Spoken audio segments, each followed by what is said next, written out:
Well, this is Indecisive Cinema, episode 29. 29, almost 30, bro. I'm Jeremy Knight. And I'm Carlos Hernandez. We remember to introduce ourselves this week. Yeah, we actually have it on our this little month, list. whatever you want to call it. We're doing our itinerary things to do. Yeah, we haven't seen each other in 3 weeks, yeah. When was the last time we recorded? May... We had a long list last time, though. It was right after Game of Thrones ended. It was on the Memorial Day weekend. That's right. We met on that Friday, the 24th. We're also recording this on Friday as well, which is unusual for us. Yeah, because we would have done the next time we meet will be next Sunday if you want, because I don't have the kids on Sunday, but I have Father's Day. I have the girls. So we do this Friday, next Sunday, and then we'll go back to our weekly regular schedule program. 2 weeks. Yeah. What have you been up to? Well, like I said, I had the kids. So I was off that week for Memorial Day. It was cool because I was off Monday. I saw a bunch of movies on that Monday. Then Tuesday, Wednesday, Thursday I worked. Then I was off for JC's birthday weekend, and so he's hooked on Spider-Man PS4. So I was watching that. It's such a cinematic game. I love that game. It's really cool. That's awesome. And then we went to the movies. Oh, that's what I don't have here. I don't know why. Detective Pikachu. Oh, you did? You saw it? Yeah, I did see that. Let's talk about that. Yeah. Well, we talked about it last week. I liked it. Yeah. Me. Well, we'll talk about it. Okay. Yeah. Actually, we can do that first. Once we get into jump right into the Detective Pikachu. We have a bunch of shit to talk about. Yeah, we got so a lot of movies. Not a bad idea. A lot of movies, but real quick, because I thought I had it on the list originally, but Detective Pikachu was okay. I mean, I know you grew up with the Pokemons, and I grew up being the older guy who had my godsons and nephews, and I used to buy the Pokemon stuff for them. But it was really good. I liked it. It had a nice little family message that was cool. I did like watching the Pokemons in their CGI state, which was kind of really cool. I like the way they interact with it's people. Like a long way from Roger Rabbit in 1988. So I thought that was kind of cool. It's a really well produced film. Yes, I agree with you. You were right about that. The colors, the style, they had that noir thing going. Really, really well shot. And it angers me that it's a big budget studio film that just had no backing. It seems like there's nobody talks about this movie or saw it. You're right, because that movie, I mean, it did well, but it's already fading. It's like when we went to see it, it was only like a few, like they had one theater showing it, whereas when it came out, every fucking theater had it. Well, I think I mentioned that it came out, I think, the week after Avengers. Avengers, yeah. Which is the biggest That actually problem. Destroyed every movie in May that came out, because every movie in May is at the 2 lot of theaters. But I liked it a lot. And again, are we doing spoilers now a month later? Let's avoid them. I mean, I went into a lot of detail last week on the plot and everything. But I like the ending. I like the reveal at the end. I thought it was really sweet. It is an interesting, I like the choice. Do you think they're setting up for a sequel, or do you think it's done? Of course. Oh yeah. I mean, I'm pretty sure they want to do a franchise again, but I mean, let's see what happens. I mean, it made money. Let's see if it made enough money for them to say, all right, let's do another one. I mean, it looked like an expensive film, so I don't know. If the Transformers franchise can have 17 films, why can't I would much rather have Pikachu film? 10 of these, because you could do a lot of fun stuff. I don't know. You can. And there were other Pokemons we didn't get to see, which and evolving. I wanted to see some of that evolving. Outside of the drug that they used to. It really doesn't dive into a lot of the elements of the game. That's actually interesting. So that's what I'm saying. This is like the introduction. So then we'll see. Dive right in. You can do it, and the kids. My daughter, of course, and JC, they loved it. They were like riveted, and even Gloriana was like laughing and hearing things, But I liked it. I was engaged. I didn't get bored at all. It's much better than I thought it would be. Yeah, agreed. And I really didn't want to see it, but then for JC's birthday, I said, we'll go see it. And then and I was like, it was good. It was worth the $5 at the matinee, and we had a good time, and we enjoyed it. Yeah.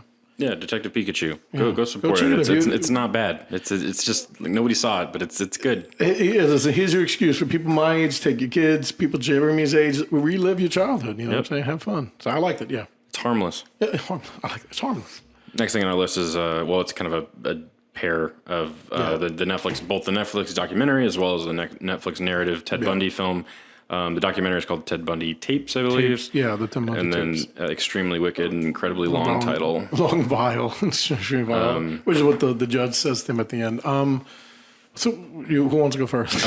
You go ahead and give. I mean, there's not much about it. It's a real story, so obviously there's not a whole plot. But since we're talking about both of them, I mean, basically, the oh my God, if I forget his name, Zac Efron's film.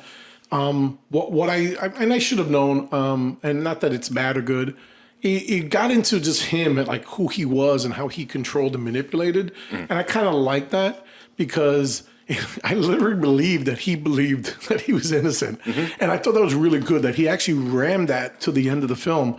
And then you see the documentary, and then it shows everything. Like, and there was one point where I was saying, Rhonda was like, damn, man, what I don't like is that they don't show any of the crimes and stuff.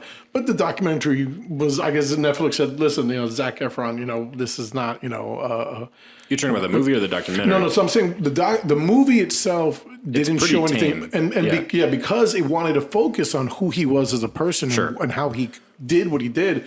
And I liked that exact. Like I said, at the end of the movie, I was even sitting there. I grew up when this happened. I was like 10 years old when Ted Bundy got caught. And I'm sitting there with Rhonda, and she's asking me questions, and I'm like, you know what? I'm wondering if he did. Well, and I felt the same way when I watched the documentary. Is there's a point I'm probably I forget, it's like 4 episodes, right? Yeah, they're all like an hour or so. An hour and change, yeah. And like probably midway into the 3rd episode or so, I was like, because I didn't know the story of what happened with him, and I didn't even know that I knew he was in prison. I guess that was it, but I didn't know he was going to get executed or any of that kind of stuff. I didn't know that he had been. I don't watch investigative discovery. I don't.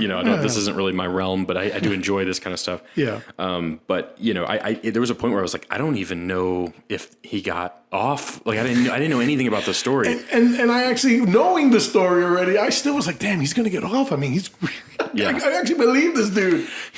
And then the documentary, both the doc and the documentary, I think, does a better job of kind of portraying the charisma. And some of that's because we were watching real footage of him. Yeah. And I think Zac Efron's very good at, at capturing that element. I give him that. Of his personality. Because he's very kind of, to some degree, attractive as a person. As a person, I mean, he's a pretty decent looking guy, but he's also like, just has that charisma and that charm. And that's part of the reason that, which is really an interesting element of the documentary. Like, they show all the footage of those women, like, talking about how sexy he is and stuff like that. And you're just like, that's so strange. And I mean, there's a lot. I think the documentary, because it's hard because it's easy to compare the two of these, even though they're very different. They're both trying to accomplish different things because one's narrative and one is fiction or nonfiction, obviously. But I think the document. Which one did you see first?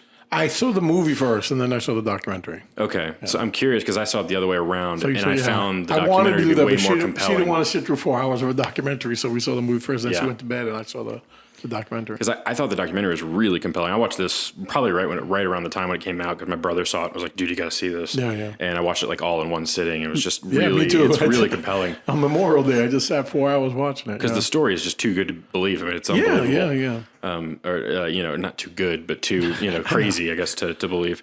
Him jumping out the window of the courthouse and all that stuff. And that's funny because I did not know that. I never knew he escaped twice. I never knew that. That was kind of, I was like, really? I thought, that's just for the movie. And then I saw the documentary. I was like, holy shit, he did do that. So I was like, that's cool. I didn't know that. Yeah, and so there's a lot of crazy detail like that, and how much footage there is of him is insane too.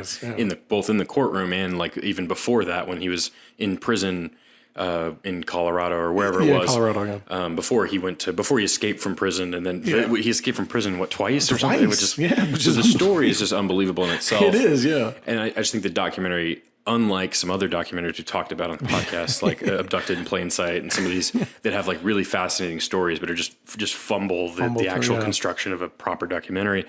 I think that 4-hour documentary is just so well done and compelling and just I thought so when it came time to watch the film version of it, I felt like it doesn't have, even though there's some interesting elements. I think Zac Efron's performance is really what drives the movie. Agreed. But like a lot of the supporting characters don't have much going on. Like especially his girlfriend, like she disappears after like the first act. And then which she does in real life because she doesn't, she's not a part of his story after she kind of tells the cops and once they break up. She's not in the documentary. She's, but in real life or in the film version, she just doesn't have much to do. And the casting is very odd as well. You have her boyfriend is played by from Sixth Sense guy, Haley Joel Osment. Who I like, but I was just like, why the hell is he in this movie? He was just there to tell her, you have John Malkovich playing the judge, which is really strange. You have because even the real judge didn't even look like that, which pissed me off. I was kind of like, just put him in there to put him in there. You don't need like a snarky kind of, you don't need that character in this film, which just didn't make any sense. And then you also have Burn Notice, Jeffrey Donovan. Yes. Is it Donovan? Is that his name? I forget. But yeah, you know what I'm talking about. He plays like the first lawyer that quits. Yes. He's actually okay in it, but it's just strange casting. It's like, why? Like, because Zac Efron, I think, is really good. That was a good piece of casting. Yeah, and they use him to drive the film, I think. And so even the girlfriend, you'd think they'd pick somebody who was, had some credits behind them. Yeah. I liked her, and even the girlfriend he has sex with at the end, I kind of liked her too.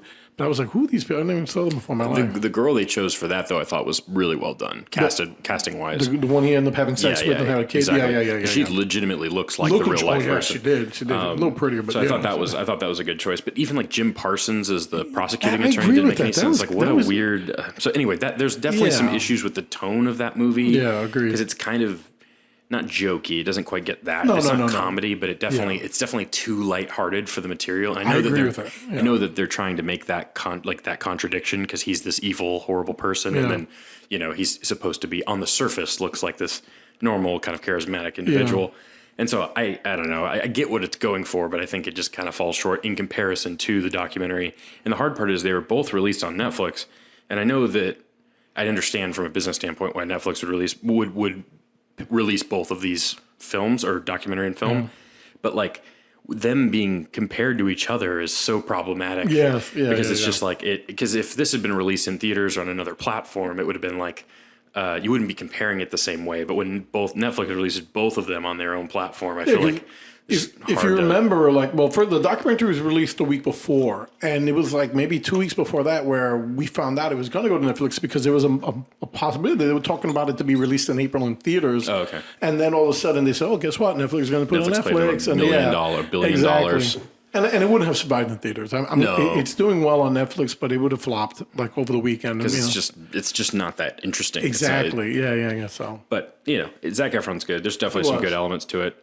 It's okay. Documentary is really good though. The documentary is good. Yeah, absolutely worth watching. But what's next on our list? We've got Game of Thrones, the documentary, The Last Watch, which we've shared our thoughts on the way the show ended and everything like that.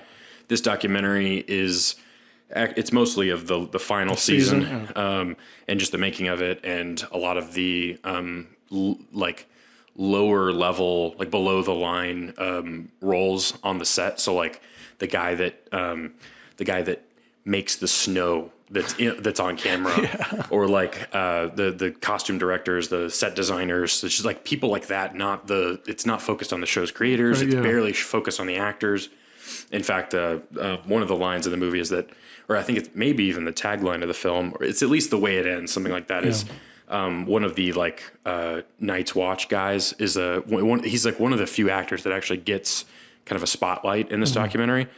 And sorry, I've been a little off mic, but I forgot his name. Let me find my notes on this real quick before I get too far into it. Yeah, I didn't watch it, so I don't know, but yeah. But anyway, I think it says it's something along the lines of like even the background can tell a story. I think is the final one of the messages of the movie, and I think it's an interesting point of focus for the documentary because you could have done this. It could have been about Jon Snow and Dany and just all the big hitters on the cast and crew. Yeah. But it's about these the regular people that helped put this thing together and make it. And I think what's really interesting about it is it's not a documentary that's going for drama. It doesn't have a lot of elements of there's no conflict. It's not obviously it's hard to make a movie, and there's definitely some they spent 13 weeks or something shooting the night scene, the battle of Winterfell, the episode 3 of the last season. And it's that's just that in itself is definitely you could see these people are emotionally and physically exhausted. Of overnight shooting. I come from a little bit of a production world, but so I know a lot of people though that do this kind of thing, and I've been on some sets where they've had to work overnights, and it's just miserable. It throws your routine off, stuff like that. Anyway, the whole point of that being though the point I'm trying to make is that it's interesting to see just how much hard work was put into this. And I like that they didn't take it in a direction of reality TV, we got to make people argue and it's about kind of, it's showcasing the people that made this and in kind of a charming, loving way and an appreciative way. And I like that about it a lot. I don't know. It's interesting to see even I wrote down some of the details of the guy who makes the snow, one of his jobs is making sure that people don't like drive on it and stuff like that. And it helps you really kind of understand the scope of the actual production that's being, obviously, and that makes sense because it's a behind the scenes film. But at the same time, it's like, it's interesting just how many people worked on this and like the things that you would never even comprehend. Like just some of the, like the shots in King's Landing when Dany's, her dragons are, sorry, spoilers for Game of Thrones, by the way. Didn't call that, whatever. If you haven't seen it, what are you doing? How can you not?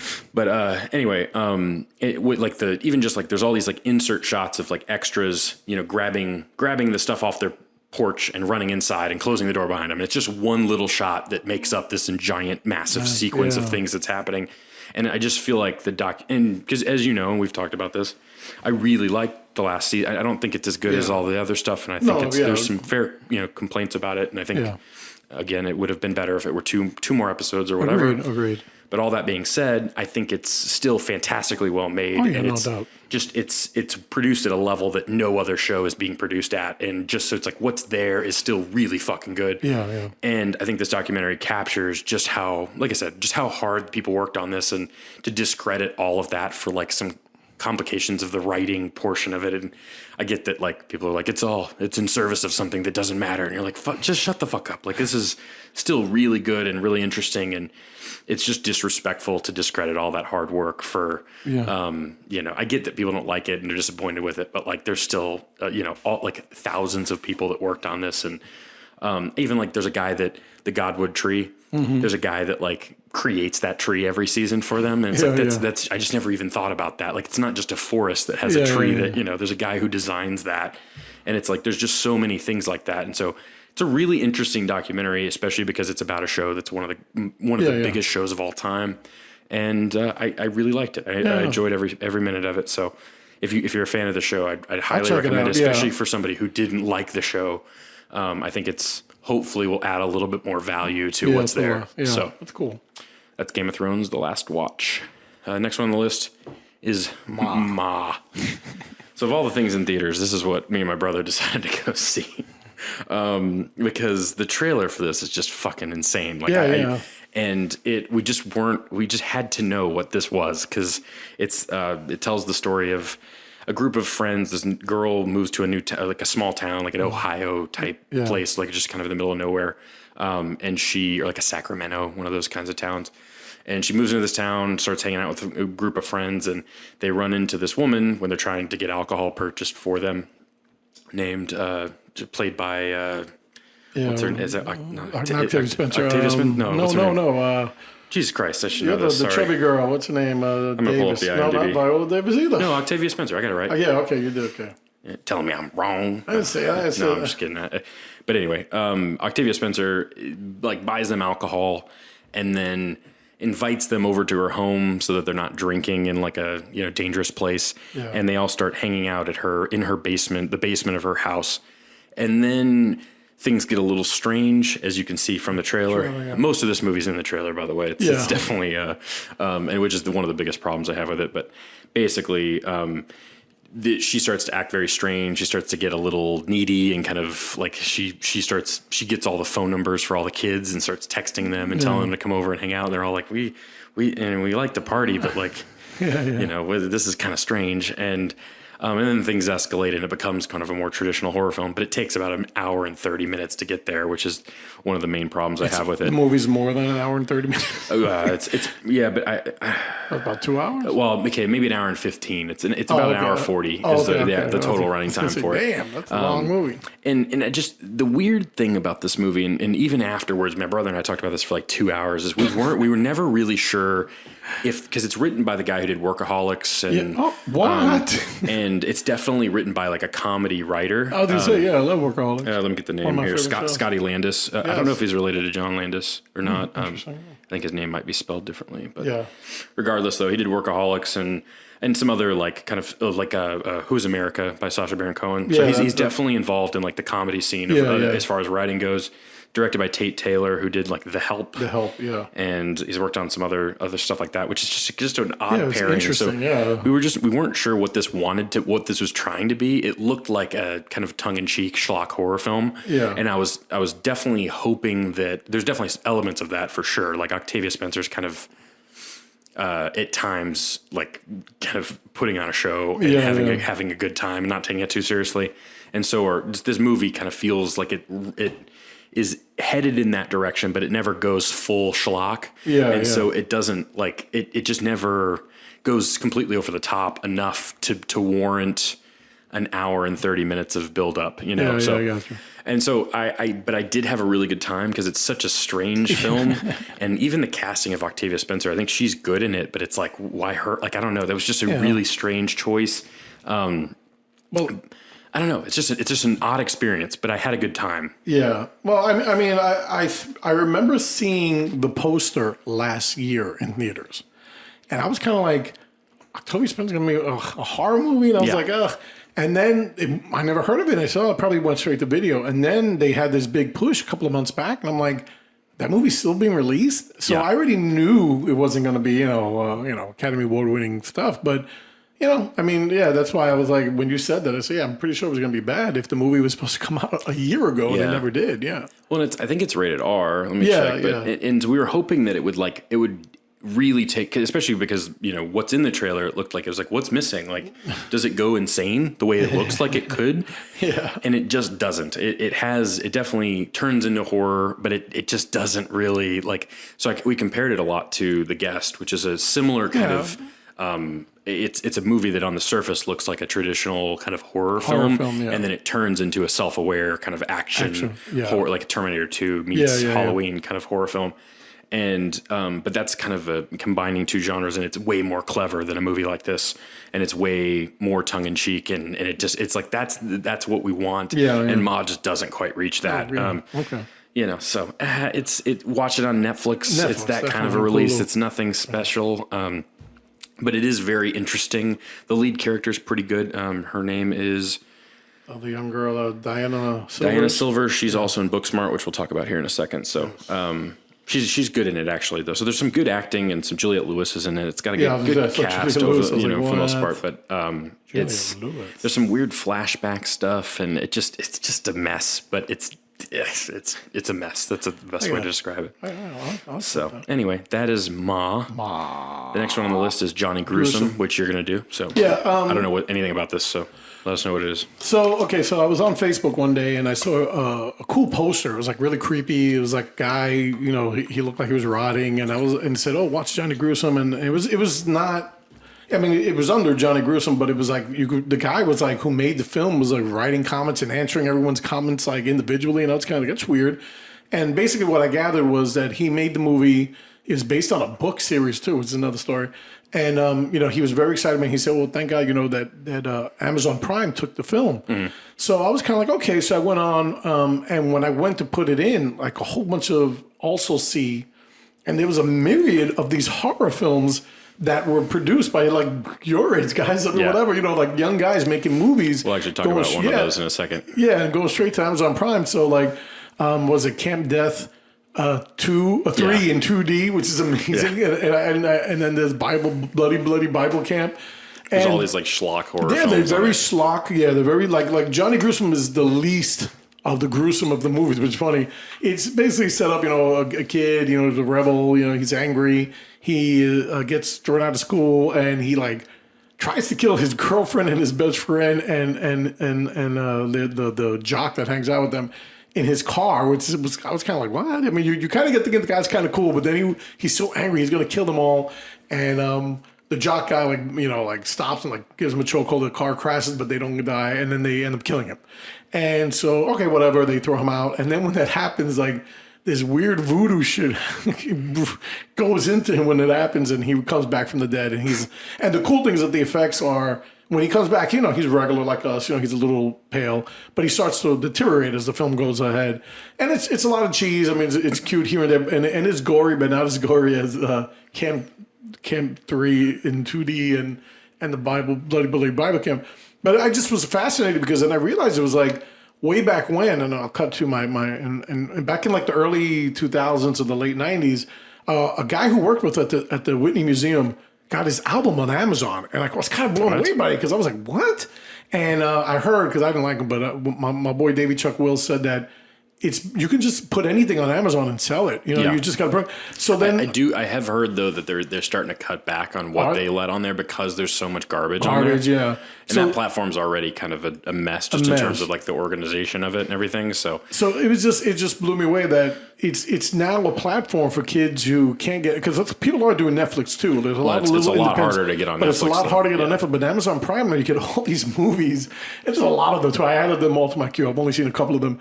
But I just thought it was interesting that it's a way for young filmmakers to get on Amazon Prime, and people will watch the movie. And like I said, it's free for Amazon Prime members, but then other people will pay $2.99 so you can rent watch it. And they can actually make money that way. Make money off of it. I don't know how much of a percentage they get, but still. I know I was going to say, but that's what I said. I think the whole point of Johnny Gruesome, I mean, you don't have to watch it. It's not that good. It's an interesting example. Yeah, it was just an interesting way of the way horror films are now, or young filmmakers are being distributed. Mm-hmm. And like I said, I mean, the makeup effects are good. Other than that, everything's cheesy.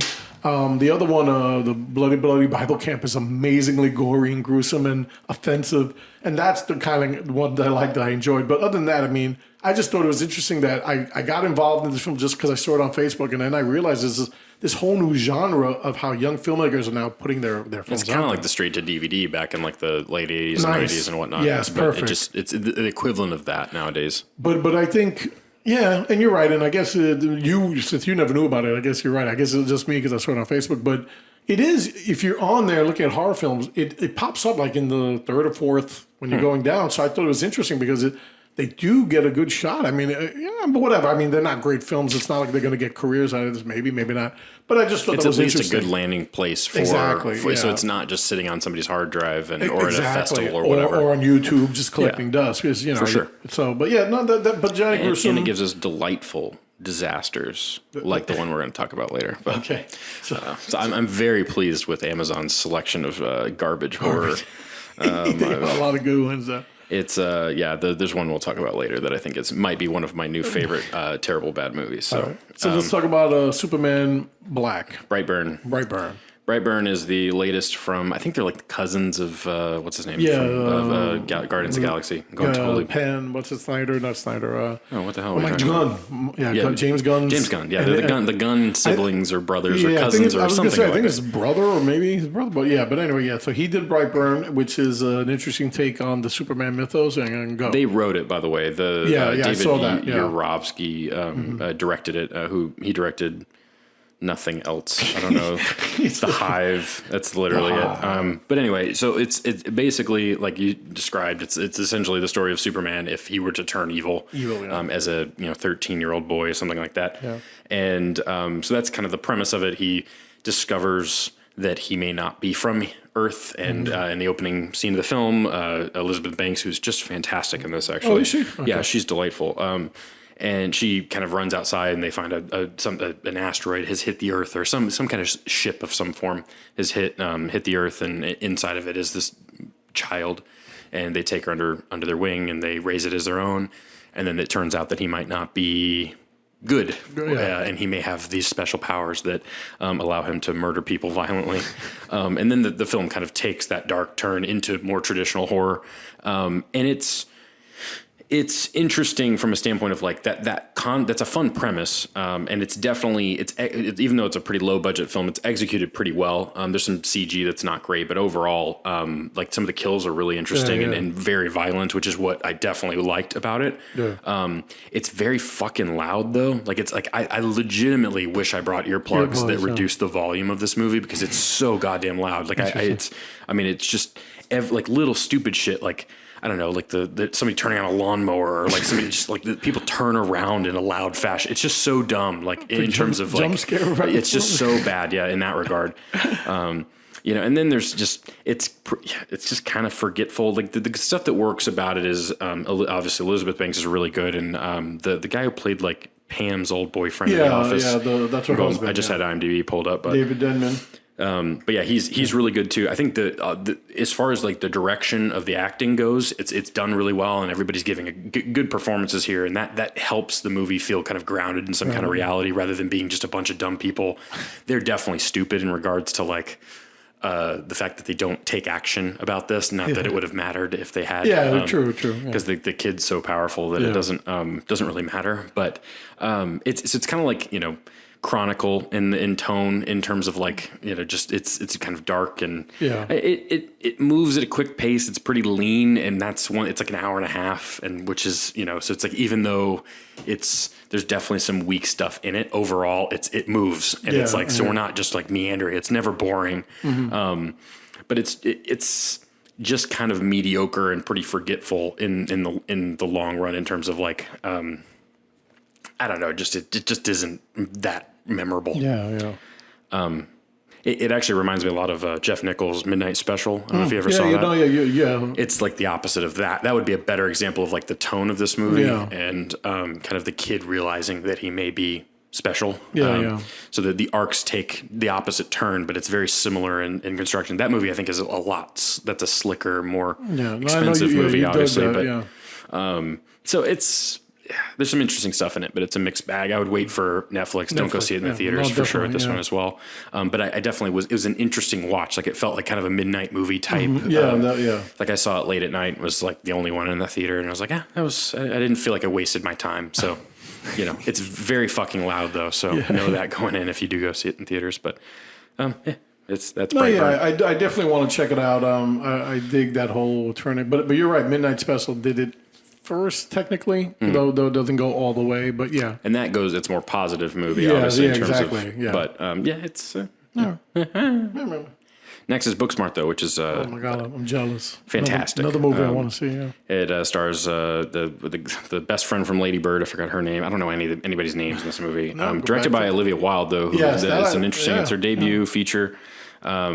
And it is about two high school girls that are graduating. It's the last day of school, kind of the weekend of graduation. And they, through confrontation with some of their classmates, find out that despite the fact that they've been studying harder than everybody else and working hard and doing all the activities and being class president and doing all the things, all these other kind of the people who they view as losers are still getting into good schools and still being successful and still doing all the things. And so they're like, what the hell we're the assholes that were sitting around, studying all weekend, and they were having a good time, and they still accomplished the same thing. And then it becomes kind of a super bad, let's go out and party and have a good time and show them that we are cool and that we are funny and that we are all these things. And, but it's so goddamn funny. So so I watched this at Cinemark early last week, I think. And in the middle of it, I texted my friend and was like, "You got to see that," because like even 15 minutes in this movie, I was like almost in tears because it's so funny and it's so strange and offbeat, and it's really well written, and all the it feels like a real high school of kids, even though they're all like talking older than high school kids would. And it's just, I don't know, there's like it hits all the notes of like they have the gay character that's the drama kid, and they have the kid that walks into class with a shirt that has his face on it, and he has like a bandana on with a hat on top backwards, and he walks in and is like, "Hey, Miss Love, like, I wanted to give you a gift because you're my favorite teacher." And she's like, "You're not in my class." And he's like, "Yeah, but I've heard great things." And it's just so funny, and it feels so fresh. And the two leads are really enthusiastic and just really entertaining. And so in the middle of this movie, I texted my friend and was like, "You got to see this." And he was like, "Can you see it at 7:30?" And so I just sat in the theater for an hour after the movie ended, and I watched it again. So I've seen it twice, and it uses music really well too. It just has such a great energy to it, and all the characters in this film. It kind of like when I was talking about Slut in a Good Way back, which is my favorite film of the year up until this came out, because I think this is the new reigning champ so far this year for me. It gives all its characters the time they deserve, and like all these characters are kind of, they're not like, it's not an incredibly deep film. It doesn't try to be that, but there's still like really memorable characters that have really great moments. They're all interwoven really well through this like overnight where they go to multiple different parties and all these crazy things happen. It's just, I don't know, the principal of the school is played by what's his name from Sudeikis. Jason Sudeikis, who I love. It's got great cameos from Will Forte is in it, along with what's her name from Friends. Lisa Kudrow. They play the parents, and that's just they're fucking hilarious in this movie. So it's like it uses cameos really well and effectively in the way that like a good old school comedy does, but it also has that John Hughes kind of coming of age, like where like even though this feels like a high school problem, it feels important and it feels real, and it's just a blast, and I absolutely love it. Critics agree. It's got a 98% or something, and I don't know. It's really fucking funny, and even like the credits roll over all the characters in the film getting hit in the face with condoms that they filled up with water, and so like the way they roll the credits is each character just getting hit in the face in slow motion, and so the film has such a unique sense of kind of tone, and just it's just fun, and it's everything you could ask for in this kind of movie. That's on my list to see this in the summer with both Rhonda and Gloriana to watch it. So I think I'm definitely gonna watch that. And even like it subverts expectations. Like like the way they end every scene is like on a joke, and it leads perfectly into the next scene. Like there's a great scene where in a lot of movies, somebody will get in, or they'll be driving in a car with no direction. Like they're just driving and they're talking about their feelings or whatever. And then they just like the scene moves to the next scene. But in this one, at the end of the scene, she goes like, wait, where the fuck do you live? And it's like, it's so aware of itself, and it never takes itself too seriously. And I really love it. If you can get a chance to see it before it comes out in theaters or before it's out of theaters, DVD, absolutely go see it. 'Cause it's, in my opinion, the best movie so far this year. Oh, so good. That's good. Yeah, somebody else said that, and I was like, yeah, I got to definitely do this. And what a debut feature from Olivia Wilde. Yeah, Jesus Christ. Yeah. I love Olivia Wilde. I mean, she's a talented individual. I think she's amazing. I've always loved her, but I'm really interested to see. She has a really unique voice. So agreed. Yeah, I'd love to see more from her. So that's Booksmart. The next one we've both seen, which is Perfection, which is on Netflix, starring Allison Williams, is that her name? From Girls. She was. I didn't even know she was from Girls. Yeah, until she's great in Girls. Yeah, I know you love Girls. Well, of course you love Girls, but you know what I mean. And then this girl, who I also like, from. Who plays the other lead? And she's from Dear White People. Logan Browning, who I do love. It's got Steven Weber, which should throw some stuff in there. So who goes first? You and me? You go ahead and do the plot. All right, so basically, we open up the film where we see this young woman who we know that she's had a past, that she's, was into music. She plays the violin. She's a virtuoso. But she had to give all that up because her mother was dying, and she had to take care of her mom. And when that happened, someone, I guess, in the ranks of her moved up and is like this, world famous class. Played by Logan Browning. Yeah, by Logan Browning. And she, I don't know. She goes to a conference or something. She goes there, and she reintroduces herself to the man and woman who ran the school that she was in, and which is like this elite academy. It's like if you're in that academy. What's the one in New York that Juilliard? It's kind of like that. It's like that, yeah. And so it doesn't. It comes off with there's some kind of foreboding, but you lose all that when the girl from Girls, I keep forgetting her name, Allison Williams, Logan Browning hit it off, Steve Weber, and everyone's all happily ever after. And then cut to they hit it off. You find out Logan Browning they and play Allison, together, and Allison or is it Jesus Christ? Logan Browning, like really loves. She tells her how much she's admired her for all her life, and she's like the inspiration that's allowed her to become as successful as she's been. And so that means they hit it off, and things get a little sexy. Yeah, I was gonna say they do end up hitting it off with each other, which is cool, and then they end up going. They're in Hong Kong, right? They're in Hong Kong. I think so. That was one thing I was a little unclear about. I actually texted my friend Cody. And did he tell you? Because I want to go into what I have to say, because what I have to say is interesting. But yeah, I think. Let me see. Because can we go into spoilers about this? Because I think we have to really talk about this movie properly. So it's not like they got to go to theaters. You can just turn on the TV right now. So if you haven't seen The Perfection, would you recommend it? Oh, yeah. I haven't even finished saying what I thought. Yeah, I love it. Okay. So I would recommend it as a Netflix movie. I don't think I would have seen this in theaters had it been in theaters. Not at all. It's got some interesting ideas, and we'll get into that. But this is spoiler territory from here on out. So if you haven't seen The Perfection, go watch it on Netflix. I think it's worth seeing. Pause our podcast, go watch it. If you like kind of gross horror, because it gets very gross, by the way. So warning to those that are faint of have, what is the word for stomachs? Squeamish. Squeamish. That's fair. Yeah. There's a particular scene in it that's pretty body horror in a way that I really love. Yeah, definitely. Yeah, because I know you like Excision, which you introduced me to Excision, and I like that movie. But okay, anyway, so spoilers. So spoilers. So they hit it off. They hit it off. They make love. They're lovers for a little bit, and then they go on this little trip that Logan Browning was planning, and she wanted to go into see the country, like Europe somewhere or something. And they take a bus ride, and after eating some kind of questionable food, they go out. She gets very sick. She starts, hallucinate. Like she feels like she's gonna die, and Well, and there's a scene earlier in the film where you see a man kind of throw up in a. Yes, he feels very sick. And they give you this, which is a good. I love the way that it does. It almost looks like it's going to turn into a viral movie. Viral infection. There's someone dying, and it's coming to them, and how they're in Hong Kong. So this guy was in somewhere else, but he flew in for the performance, and he brings the sickness, so they think it's that. She throws up. There's maggots in her vomit. Yeah, she throws up on the bus, on the window, and there's maggots in there. Bugs inside of her vomit. So they end up getting thrown off the bus, and after they get thrown off the bus, in a really stupid scene, by the way. You don't like that too? Where she's like, it's a fun scene, but it's like just freaking out on the bus, and then Allison Williams, which actually makes more sense once you've seen what her intentions are, what her motivations are. Well, that's the big reveal. But where she's just like, fuck you to the driver and stuff, and just and then the driver's like, they kick them off the bus, and she just can't believe it, and you're what? Like, you're yelling and screaming. I'm not surprised by that at all, even though she's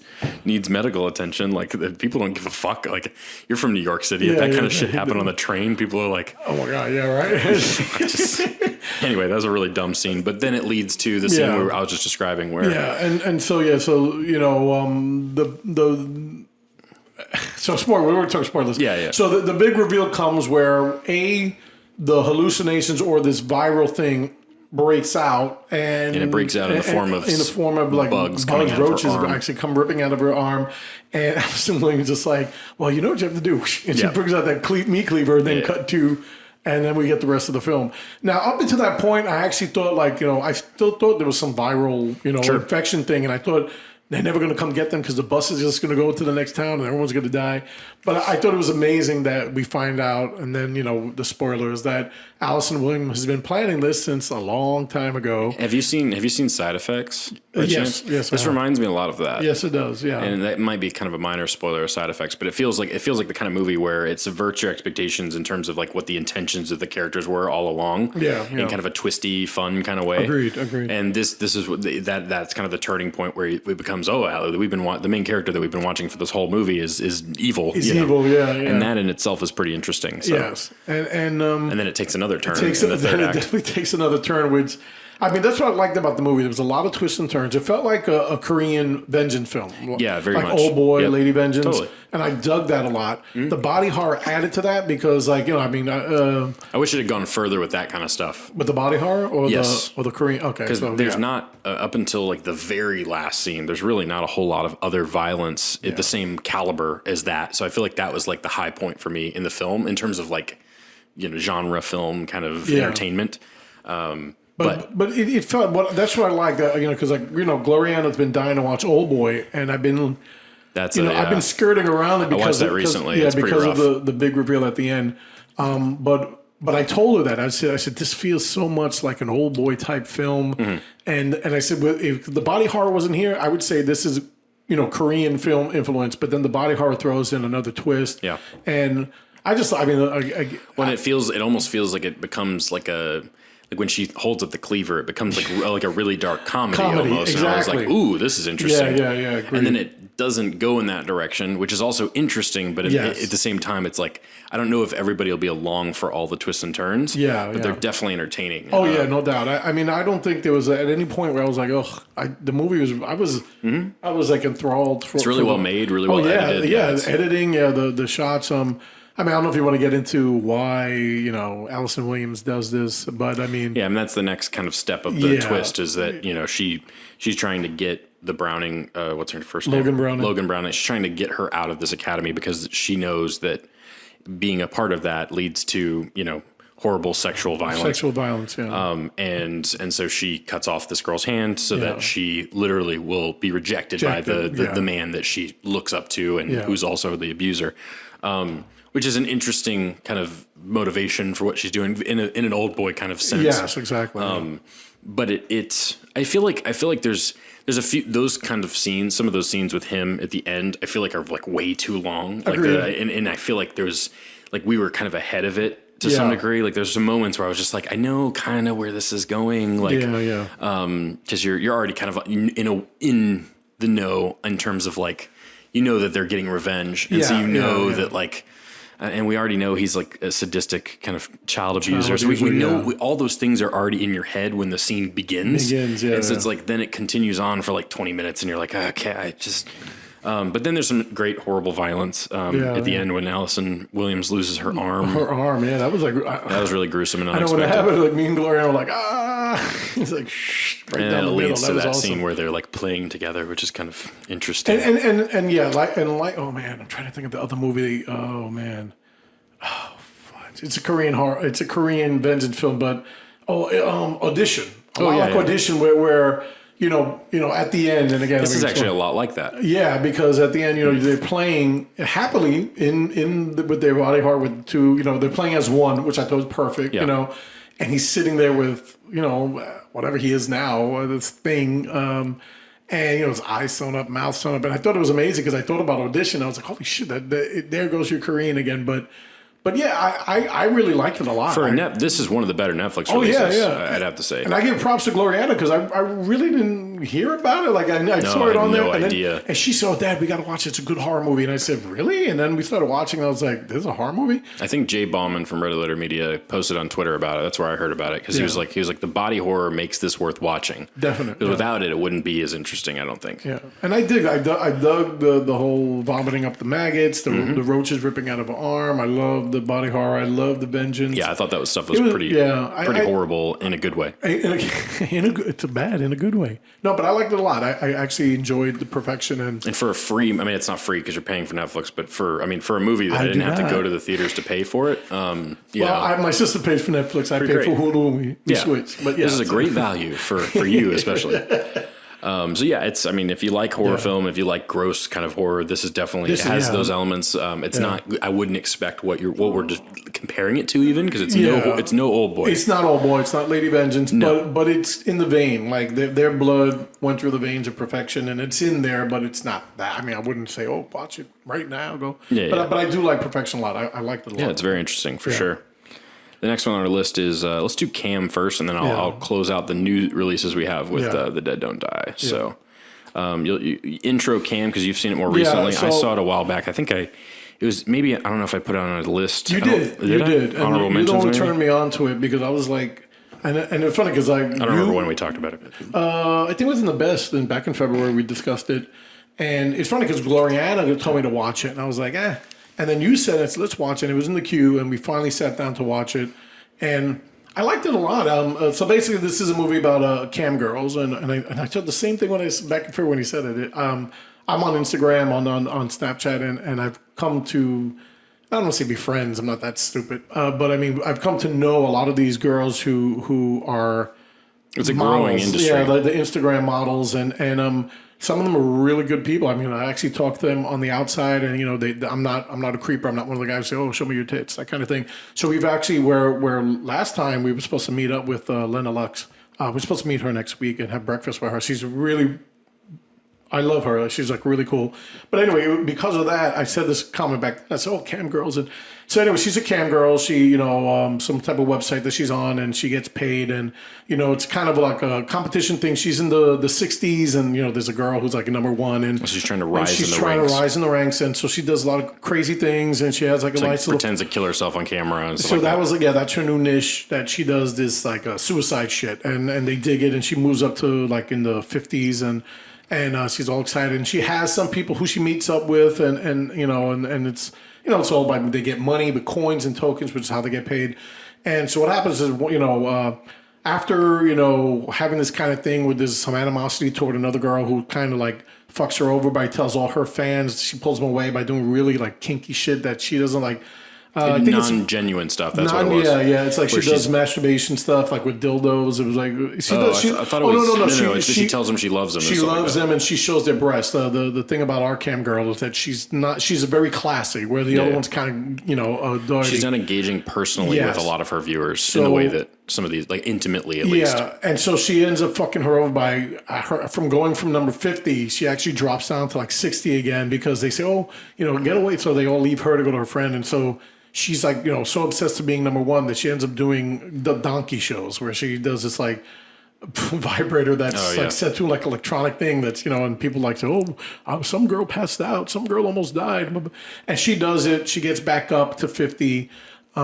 She's all happy. She goes to her brother's birthday party. And the day before this, that's right. She goes to go back in one day and she's locked out. But she's locked out of her account. She's locked out of her account, but yet she's online. She's online and she's doing shows and she's doing things that she doesn't do. Saying "I love you" and showing her breasts and talking about things that she normally wouldn't do. And then when she goes to her brother's birthday party, her brother's friends are watching, and it ends up making a big thing. And her mom and her brother are disappointed. And then it's just her obsession to find out what's going on, get back her life. Did someone hijack her account? Is it a doppelganger? We don't know. Blah, blah, blah. That kind of thing. So, but I mean, I get what you I say blah, blah, blah. I like this movie a lot. No. Yeah, so I do too. I liked it a lot. And there is a little conspiracy, a little mystery. It's not a horror film per se. It's more of a thriller. Of it. Yeah, it's more of a thriller, though. But because of the gore. But yes, and we find out, and again, I guess we're doing spoilers because it's been out for like 4 months now. But we end up finding out that through one of her followers, he's a tech guy, which I knew because the minute we introduced him, he's a really creepy stalker. I knew that he had something to do with it. He tells her that the company that is running this site has hired people, him included, to actually digitize their top sellers and use them and not pay the people like it's like all fake and hologram, Tupac hologram.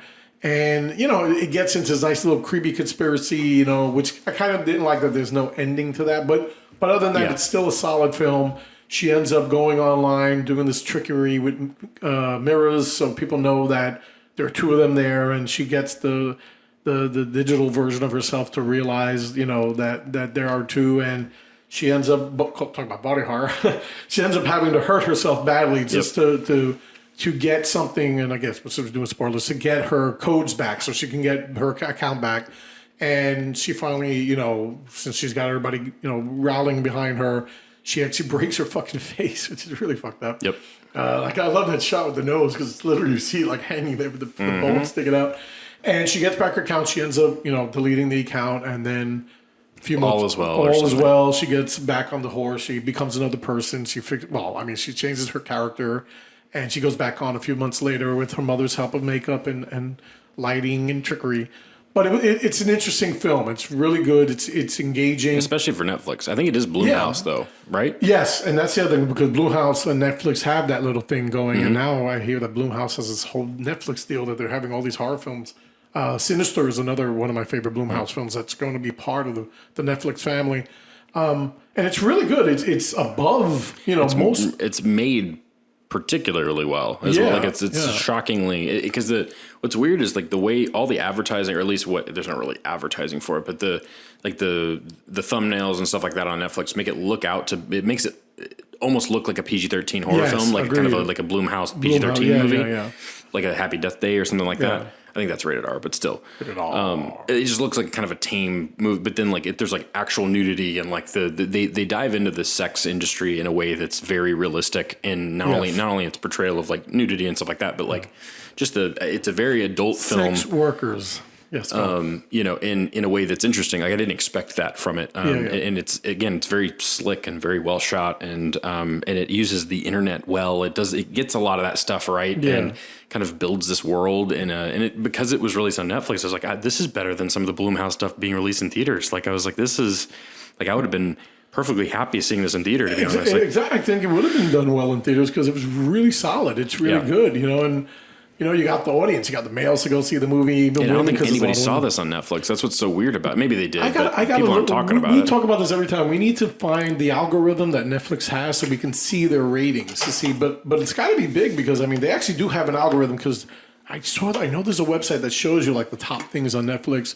Because remember, this is not, broadcast television where we have Nielsen's ratings. Sure. So, and even now cable is part of the Nielsen's ratings. I would love to see what Netflix, how they fit into this, because I think though that's part of what drives a lot of their stock though, is the fact that they don't share a lot of that information. Yeah, because they're spending a lot of money. They're spending They're becoming the new money. company, production company to be behind, like Paramount or Fox. Well, they're more of a distributor. But they're like buying movies out from these They are creating theaters. their own content, producing their own content. I think they're buying most of it though. Yeah. But I'm not sure. But I like Camelot. I love the ending. For a Netflix feature, it's one of the again. It's like The Perfection. Like I want more of this kind of stuff. Like it's definitely better. It's up there with like The Apostle and stuff like. I think that's probably my favorite so far of the Netflix releases. But it's better than fucking Bird Box. That's for sure. I like Bird Box. Yeah, but that's Cam. It's interesting if you're a horror fan. It's worth seeing. Definitely, yeah. And again, he's saying horror, and I'll say because there's more of a thriller, but there is a psychological thriller. But yes, there's horror elements in it, which I did enjoy very much. But yeah, so that's the last of the. Well, we have one more because we kind of you flip-flopped flip-flop it, which is another movie if you're a horror fan that you should go see, which is Jim Jarmusch's The Dead Don't Die, which is the latest zombie film from obviously Jim Jarmusch, starring Adam Driver, Bill Murray, who's Chloe just Sevigny. Amazing in it. Chloe Sevigny, is that how you pronounce it? Sevigny. I call it Sevigny. She's great. I love her. And Steve Buscemi, Carol Kane, Rosie Perez plays a reporter named like Posey Juarez or something, which is so silly. And then who else is in this? What's his name? He plays Hank in the movie. Let me pull it up. It's a big film, bro. I think he's from The Predator. Predator. What's his name? Dead Don't Die. So you got Bill Murray. Tom Waits plays Tom this. Waits. He's old in all his movies, yeah. And then you have Steve Buscemi. Yeah, you said that. Danny Glover. Yeah, Lethal Weapon. Is he also in Predator? He's in Predator. Okay, so I got that Predator right. 2, your Predator favorite. 2. Yeah, my favorite Predator movie. Sure. So yeah, it's got a really fun, great cast to it, and it's set in this small town of Centerville, which is I just saw this like an hour ago too, so I don't have any notes, but it's pretty fresh for me. Tilda Swinton. Yeah, go on. Tilda Swinton's great in it. She plays a weird Selena Gomez. Selena Gomez. Yeah. The guy from Get Out who plays the crazy brothers in it. He plays like the store owner. It's set in this town of Centerville, which the theme is for it is like a really nice place, which is great. And it's about the zombie apocalypse. The polar caps are like ruining the world's gravitational pull. And so the zombies are coming back, or the dead are coming back to life. And it's set in a small town, and it feels a lot like, I would compare it to something like Fargo, or it's like Fargo meets Scream in terms of like its knowingness and tongue-in-cheekness. It's like but it's what's the other one? It's like any George Romero stuff. So it's like George Romero meets Scream meets a small town of Fargo or Twin Peaks or that kind of setting, and it's very mundane in a way, very intentional, kind of dry, like a Fargo type way. Yeah. A lot of the conversations are very like meandering and just kind of unimportant, and it's delightfully funny. So Jim Jarmusch is very into that. Dry filmmaker. Dry, yeah. And I think it's his latest. This is his latest. What is it? Yeah, his he last hasn't done a movie in a long time. Patterson was his last, right? Yeah. Which I've seen. It's also a very quiet film, and this is very similar. And this is definitely more of a comedy, and it has obviously it's a zombie movie, so it becomes more of a zombie film as the movie goes on, but it maintains that level of mundaneness that makes it really dryly funny, and it gets surprisingly meta at times. Yeah. It's getting obliterated on the tomato meter. I think it's got like a 50% or lower. Really? Oh my god! But I had a really fucking good time with it, and it's not so. The meta-ness of it is something that I think could turn a lot of people off, because that we're in a postmodern era where we're very aware of the content that we've created, and so we've had a lot of like Cabin in the Woods types films where it's those movies are very aware of what they're doing, and this is following in line with that. And I don't know that it accomplishes what a movie like Cabin in the Woods does, but it's definitely at times like, and even like the characters feel like they're not like they're almost pretending to phone in the performances. Like it's very like, I mean, tongue in cheek is the best way to describe it, but I don't know. It's Bill Murray is so fucking fantastic in this. Just is kind of a sad old police chief, and Adam Driver is very funny as well. I mean, there's not a whole lot to say about it because the plot isn't really that important, and it's very unintentionally unimportant. Like it's like I just described the whole polar ice cap thing. They say that like 7 times in the film. Like they describe what's going on. Like you gotta cut the zombie. You gotta kill him in the head. You gotta cut the head off. Like this isn't going to end well. Like if they keep repeating lines, like very like it's just so aware of itself, and it's really surprising in that sense. And I had a really good time. My brother and I went and saw this, and we both really enjoyed it. I think if you like the trailer for it, I think that the tone of that trailer, it translates pretty perfectly to what the movie is. Like there's a theme song for it. I don't know if it's an actual song, but it's called The Dead Don't Die. There's this great scene. It's like for 5 minutes in the movie where they play the song on the radio, and he's like, I recognize this from somewhere. It's like, it's the theme song. You're like, it's delightful, and it's tongue-in-cheekness, and I found myself very entertained, even though it's pretty dry. So if you're a fan of that style, go see it, because it's a really good time. No, I definitely want to. That's one of the movies I want to see also with Gloriana and Rhonda. She wants to see that movie too. And they've never seen a Jim Jarmusch film, and I love Jim Jarmusch.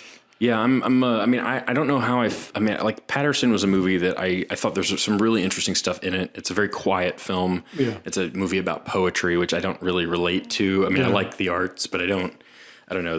It's kind of an ode to poetry and writers and stuff like that. And in a way it's definitely an interesting movie, but so I'm kind of, I haven't seen enough of his stuff to know. You've never seen to Ghost have Dog? A full opinion. No, I haven't. That's a good movie. And Dead Man, my favorite Jim Jarmusch film. Actually, I think I've seen some of that, but I haven't. Yeah, with I Johnny love that Depp. movie. Yeah, I love the poster for Dead Man. Yeah, definitely. It's a really good poster. But yeah, and then he did Only Lovers Left Alive. Is that what it's called? That's what it's with called. Tilda Swinton and Loki.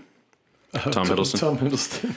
Which I really want to see that. But yeah, I mean, it's if you like Jim Jarmusch, you've already seen this probably, and but if you haven't and you're a fan of horror, go check it out. Yes, definitely. Go support it, because I think it's a fresh movie that it's not an extraordinary movie. We support artistic directors like David Lynch and Jim Jarmusch. Yeah, for sure. Yeah. So that's The Dead Don't Die. Now the old. We're in an hour, which means we're actually doing okay in terms of what we've got to get through, because the rest of this stuff is pretty optional in terms of none of it's important. But you saw Snowpiercer though, which is now on Netflix, so a lot of people are seeing this again. It came back because that's why I had it in my queue a couple of years ago when you said you loved it. And then it disappeared. I saw it in theaters. I haven't seen it since I own it, but I haven't seen it in theaters. And I've been trying to get it on Amazon, on Hulu. No one had it. And then one day Netflix brought it back for June. And I really loved it. Again, the director of Old Boy, Sun Yu Kum, right? Or is he did The Host. The Host. Yeah, different. I'm sorry, I got that mixed up. No, it's okay. And I really liked it. The Host is also very good. Oh, it's a great movie. Watch it. Funny. But yeah, I mean, Snowpiercer is about Chris Evans plays a.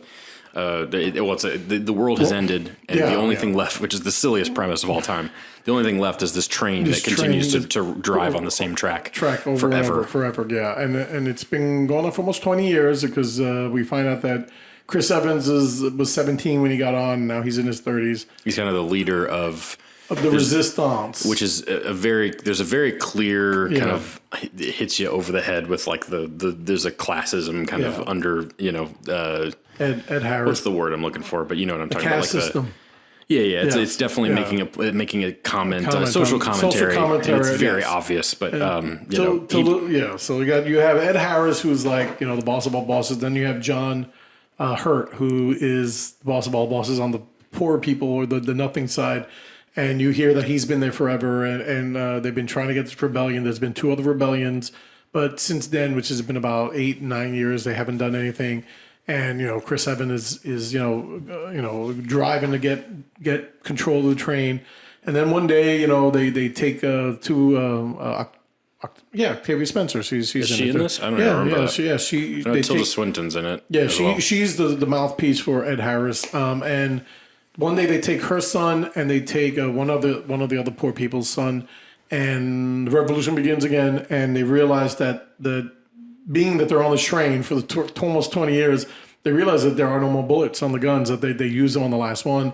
So they take advantage of that fact. They end up taking over the train, and they have to go one by one in each Basically, car. they're like video game levels. Yeah, I like that. I like that. So it is like video game levels. It's they end up finding the guy from Old Boy who plays. He used to be an engineer on the train, and his, which we find out again, is his daughter. But we don't know that. But he insists that she comes along, and she's like the comic relief. I like her a lot. She's oh my God, I should be doing this more because I never do this. But there's a lot of people in this. Yeah, there's a lot of people. But they go from train to train, and they lose people here and there. Billy Elliot is like he's good. Yeah, he's really good. He's the friend. Yeah, he's the Chris sidekick of Chris Evans, and the story about Billy Elliot, like his character, and you find out that in the beginning when everyone realized there was no more food, and they were turning on each other. Chris Evans telling a story about this guy who ends up killing a mother and taking the son to eat it, and John Hurt, who's the leader of resistance for the poor, tells him, "Listen, if you save that child, I'll give you. You can eat my arm." And it's like a really powerful story because then at the end, he goes, "Oh well, do you know what happened to that guy?" He goes, "I'm that guy." Yeah. And so when Billy Elliot died, it kind of I keep thinking, like, oh shit, there was so much of emotion there that basically John Hurt and Chris Evans raised this baby. Yeah, surprisingly touching. Yeah, and I was like, shit, I wish we would have done it before. But so they lose a lot of people. A lot of people die, and there's some great fight sequences. Oh, the fight sequences, like I said, the scene with all the axes and stuff. Oh my God, it's an amazing scene. That whole scene with like the elite sniper, team. And I really like the movie a lot. And then like, it's very stylish. Yeah, like when they finally get to the production design is incredible too. Yeah, the lighting, because you're in the small enclosed space, but they find a way to make them look really visually interesting. The school is my favorite because it's so bright and so beautiful. Who's the teacher?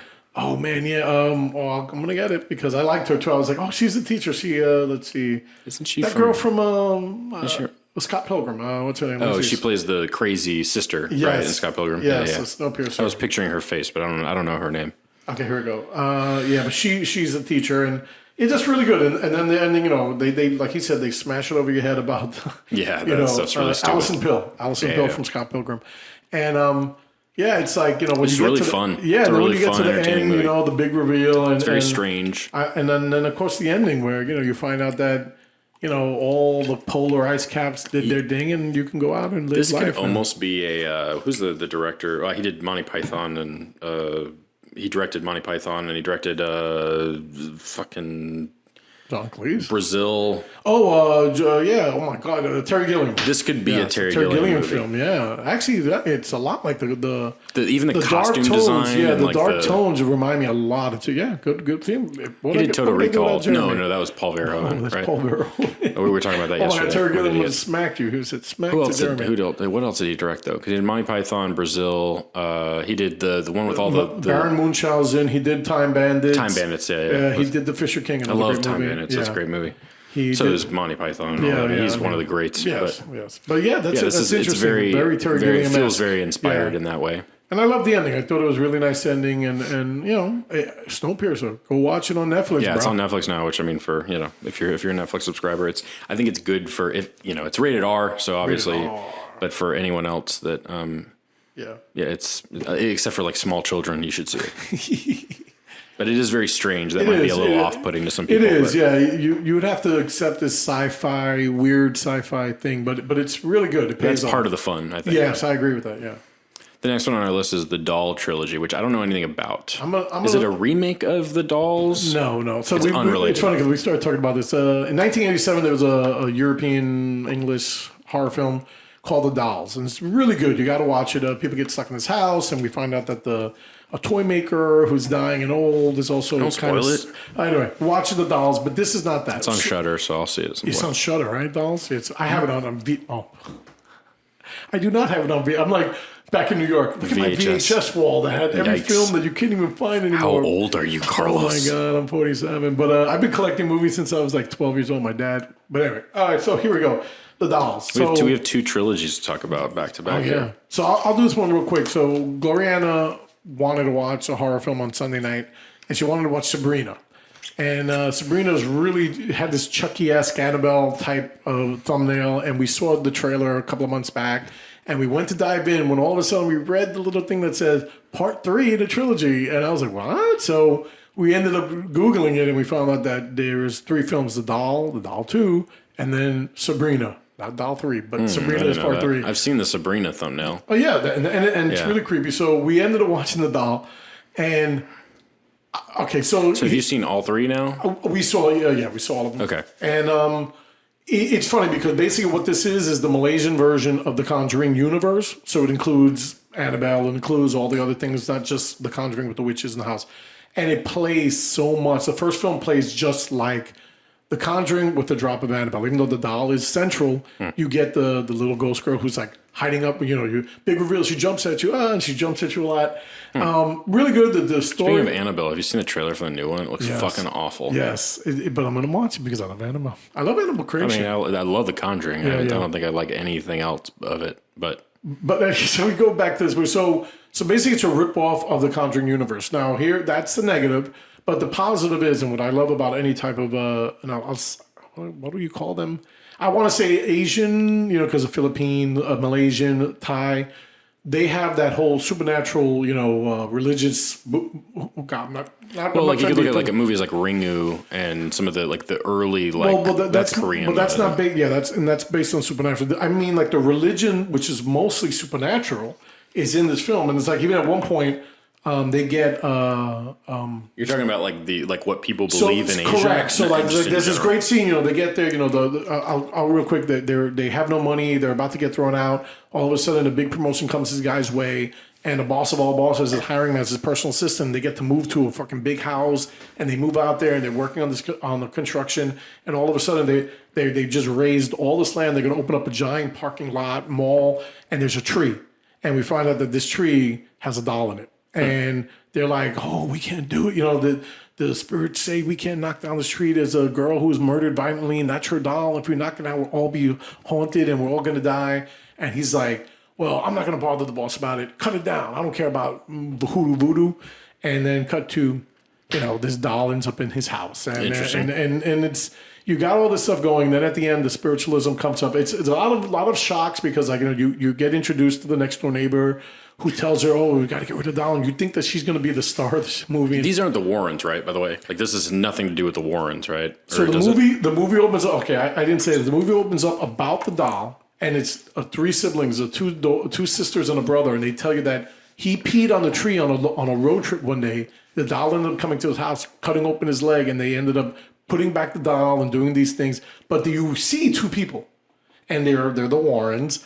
And then you don't see them again. Then you get the story of what happens after they knock down the tree. And at the end of the movie, finally, this and he's a Muslim. That's why I thought it was interesting. He's a Muslim guy. He finds this woman who happens to be the Warren's wife. And you find out that the man, Warren, died on the first thing with the doll. Now it's her turn to take care of the doll. And so that's story 1. Story 2 is a continuation, and the doll is a little bit more uglier and creepier, and it's all based on the doll, and same thing with the family and the sister and the daughter.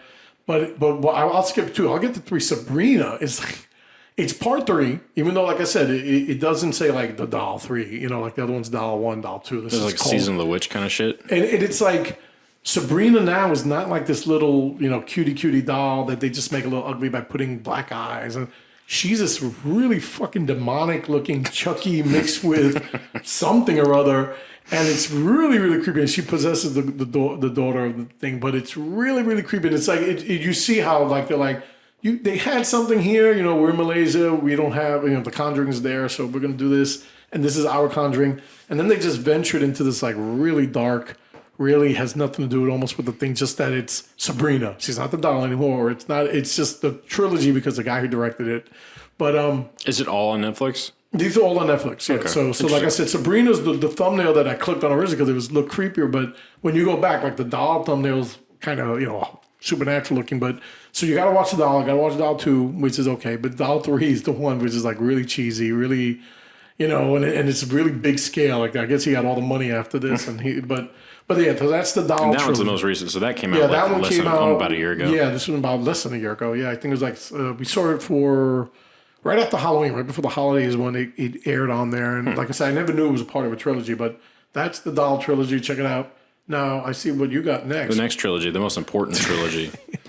Isn't this like a septology? I think all these movies are on Amazon at the moment, which is going back to, so we have a few movies. Amazon has been very kind to us, and my friends and I, the past few weeks, because we, particularly my friend named Cody, him and I are very much into like schlock horror. He loves all horror movies just like I do, or all movies like I do. But him and I have a love for the terrible, and so we had just the I don't know what caused us to do this. I don't know, and I don't know if it was a good idea still or not.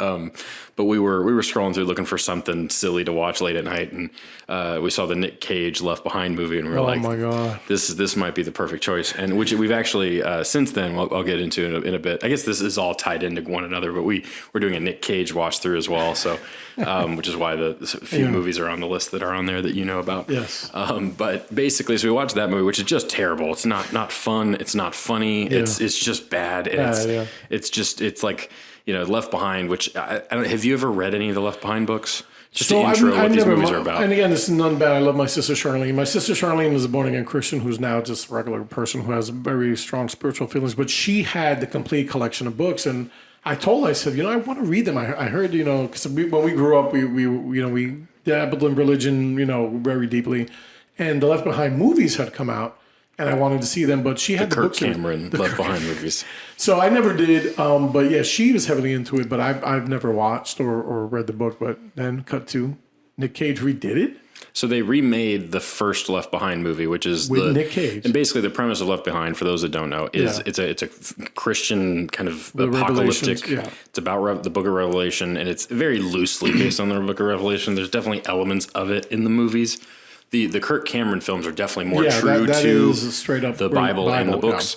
Yeah. The Nick Cage Left Behind movie is they are just slapping a franchise, recognizable franchise name on that movie and calling. I mean, he's a pilot. He's Rayford Steele, the pilot, which is funny. It's funnier. It's funnier in the originals because anyway, this is I think came out in 2016 or 2017 or something. So it was pretty recent and as far as remakes go. But he basically is a pilot that the apocalypse happens while he's in the air, and then we spend the rest of the movie with people fighting on the airplane. It's just not interesting at all.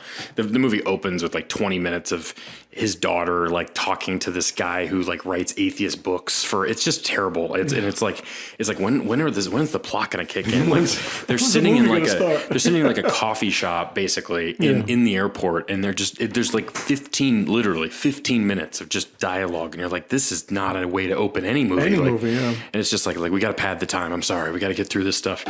And she's like doesn't believe in God or whatever, and then the apocalypse happens, and this just comically bad scene where she's holding her brother. Her brother runs to hug her and disappears, so like his clothes shrink in her, and it's like this really badly edited. It's terrible. It's just terrible.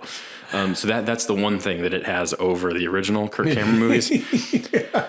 And when I actually have read most of the Left Behind books. I was raised Christian and am not anymore, but I had a good experience with it. I'm not negative when it comes to religion. Me too. But the Left Behind books were always interesting to me because they were almost horror. Like it's like apocalyptic. I've always enjoyed apocalyptic. I have a soft spot in my heart for apocalyptic films, and it was interesting to see it from a Christian perspective. It's just a weird franchise, and I've always been interested in it. I own the movies on DVD somewhere. They're probably in my garage or something. But the Kirk Cameron. The Kirk Cameron ones, yeah. At least the first two, Left Behind and then Left Behind 2, Tribulation Force. Amazing movies. Anyway, so Cody and I, we watched the Nick Cage one, which is just bad, and I was like, we got to watch the Kirk Cameron. We got to start it at least. And we started the first one, which has the most bizarre opening 10 minutes of any movie I've ever seen. It's just unbelievable in like action. It's like a straight up action movie is the way it opens. And Kirk Cameron's like in the desert in Israel, and all of a sudden, all these like just horribly. This is early 2000. I think it was 2000. Yeah. And when this came out, so there's these horribly CG like airplanes and helicopters, like just like hundreds. Like the sky is full of all of these planes in all in a row, and they're coming to attack Israel or something because that's like the first thing that sign of the apocalypse. And and it's just like it's so poorly CG'd, and it's just insane because the movie just starts like it just jumps you right into it, and then Kirk Cameron follows this like scientist guy who's trying to solve world hunger down into like a bunker, and it opens up and there's like this big underground warehouse and all these people working, and you're just like, what the fuck is going on? Like Cody was like, do we start the movie halfway through? Like what is happening? And so we let me find my notes on this. And then there's like I don't know, like Kirk Cameron's character is Buck Williams. This movie has the best names of in the history. So I'm going to read you. These are 5 of the names from this movie, and you can tell me whether or not they're porn star names or names from Left Behind. But our favorite is Dirk Burton. Dirk Burton is just a fantastic name. And then there's Ken Ritz. There's Steve Plank. Buck Williams. I love Buck Williams. And Rayford Steele. Just a great. Oh, and the movie opens with this like really low res, like you know how 2001. I think it's the opening shot of 2001 where it's like the Earth, like the top, the curvature of the Earth, and it just like has the big score. Like this opens with that, and you're just like, what the? It's like this is a Left Behind movie starring Kirk Cameron, and you're like comparing yourself to one of the best films of all time. Like, get out of here. And then it's in 4:3, and it's a digital, like, I don't know why, like, I know back in the day it was like straight to DVD, but it's like, this was in theaters. So it's like, why is it in 4:3 now? It's so strange. Cause like, it was widescreen in the theater. Like movies didn't get released in 4:3 unless they were straight to television, which maybe this was, but I just found that very strange. But yeah, the seat, and I don't know, it's just like this movie's just insane, all like just from the get go.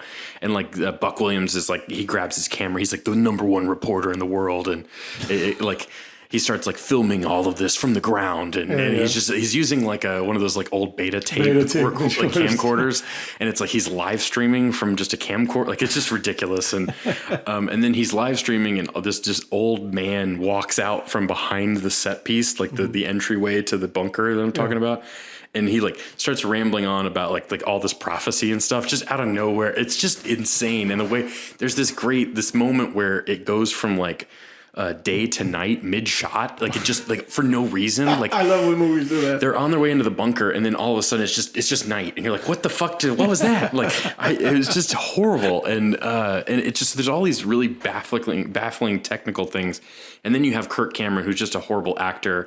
And he's the lead in this, and you have Rayford Steele, and it's just, and then it becomes like really oddly Christian, because it's one thing to believe in God. I have no problem with that. I said, I had a good experience with religion, but it's another thing to like talk about God in movies. Like that's always been a thing that like Christian filmmakers have never been able to get right. It's just the Christian film industry has not been good ever. Like and I don't think it ever will be, because it's just they don't know how to talk in the way that you would talk in church, but on screen. It just never translates well. And so there's elements of that in this that are strange. And then it just, like, I don't know, like there's this weird orchestral music and like really bad like early 2000s low budget lighting, and just really bad like I don't know, like they cut to like all of Buck's like team back where he's a reporter from, and they're like, that's our Buck, and you're just like, oh god. That's our Buck. And I don't know. And then there's the Antichrist, which is like in Revelation, obviously the Antichrist rises to power and blah, blah, blah. And this Nikolai, played by, I think he's from Canada or something, but he's doing like a really thick Russian accent that's terrible. He's supposed to be Russian. And then like there's scenes where like, they're like, we need you're talking about the Antichrist here. And it's just like the scenes where they're yelling about like Christian stuff is so weird. It just doesn't work at all. And then there's like just a horrible Christian pop song that runs over the credits. Like it's like the serious, it ends on like a really like, it's got this big orchestra swell similar to 2001. In fact, it may be like a similar 2001 score, which is the way that 2001 ends. But it's looking up at this shot of a church, and then it cuts to black, like fades out to black really fast. And then like this really terrible, like knockoff NSYNC pop song comes on for the credits. And then in the credits, there's something that's like one of the the credits in it is like very attractive baby. There's so many fucking crazy things in this movie.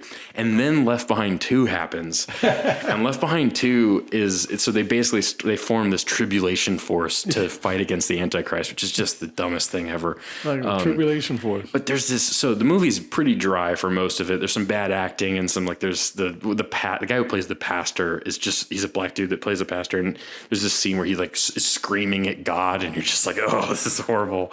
But he was like, oh, this is my scene. I'm so excited. Yeah. The scene that would end my career. And it's pretty dry, but then like out of nowhere in like the late third act, they're trying to get to the Wailing Wall to like meet the witnesses. I don't know. I haven't read Revelation in 10 years probably. When it's been a long time, or the books for that matter. So I don't remember we were totally glazed over by this point. But then all of a sudden, this girl, like there's like 10 minutes at the end of this movie that are so fucking crazy. Like this girl, they're trying to get to the Wailing Wall. There's a bunch of security guards, and then this girl comes into frame and starts singing Amazing Grace. And it's like, what? And then like the witness, they get through security because she's singing Amazing Grace, and it like allows them to bypass. Like, it's so fucking bizarre. And then they see the witnesses, and the witnesses start like breathing fire. What? And it's just like, what the hell is happening? And so there's just some amazing moments in these movies. And then the third one is really bad. It's not worth watching. But if you love bad movies, the original two Left Behind movies, Left Behind 1 and Left Behind Tribulation Force. So Kirk Cameron's in all three? He's in all three, yes. Oh, okay. The third one is less focused on him and Rayford Steele, and more on the movie opens with Rayford Steele getting married to somebody that we haven't been introduced to. And it's like a 20-minute scene of Buck Williams getting married to this girl who Rayford Steele's daughter, who's like 20 years younger than him, and she's probably barely in high school, and he's anyway, that's a whole nother problem. But yeah, so all the main characters are in it, aside from they replaced the black guy that plays the pastor in the third one, but it's really bad. It's more of an action film. It's produced like highly enough to be like, it's just not like schlock anymore. And so it's not as fun, but we definitely had a really good time with the Left Behind franchise, and that got us into the Nick Cage watch through. So we decided to watch all of Nick Cage's movies. We currently, because it was my birthday was recently. Yeah. It was just past Monday. And for my birthday, we were trying to find a schlock movie to watch, and so we set on Face Off, because Face Off is one of my favorite films of all time. It's so fucking bizarre and just amazing. It's John Woo, but it's like the pinnacle crazy 90s action film. Like it's just batshit insane from like the first 10 minutes of Face Off. It's like Nick Cage comes out in a priest outfit and starts like shaking his head around and then starts singing like hallelujah, and then grabs the choir girl's ass and just screams into the camera, and you're just like, what the fuck? Like, we're 5 minutes in, and then he like gets on a plane, and he has like, line is coming up. What is it? I can eat a peach for hours. Oh, yeah. I can eat a peach. Why don't you come sit on Daddy's lap? He's talking to the flight attendant. You're like, oh, man, this is rough. Who happens to be and he's like, why don't you suck my tongue? And he like sticks his tongue. And Nick Cage is fucking insane in this movie in all the best ways. Yes. What also provoked this is that episode of Community. Have you watched all of Community? It's like Nick Cage, good or bad. Yeah. Abed like goes crazy trying to find out whether or not Nick Cage is like a good actor or a bad actor. But yeah, he's just going, and then like there's the scene, the shootout at the airport, and John Travolta steals an FBI helicopter and like lands it on the wing of the plane so that it can't take off. And you're just like, what the fuck is happening? And then, first though, they like drive up on a truck and they're like driving next to the airplane. You're like, there's no way a car could keep up with an airplane on a tarmac, but whatever. And then Nick Cage, they crash the plane into a warehouse in a scene that looks like the final act of a movie. It's just this massive explosions and fireworks and all this shit, and then Nick Cage comes jumping out of the airplane in slow motion with dual golden pistols. Yeah, that's John Woo stable. And just like, it's just fucking batshit. And then Nick Cage dies, and that's the first 5 minutes. No, the 15 minutes of the movie. God, it's just fucking insane. And he dies because of the air combine just smacks him against the wall. Yeah, and he flies down this tunnel and then gets his. Yeah, it's and then obviously the movie's called Face Off because. replace each other's faces so that he can go find the bomb that Nick Cage planted when he was dressed up as a pastor.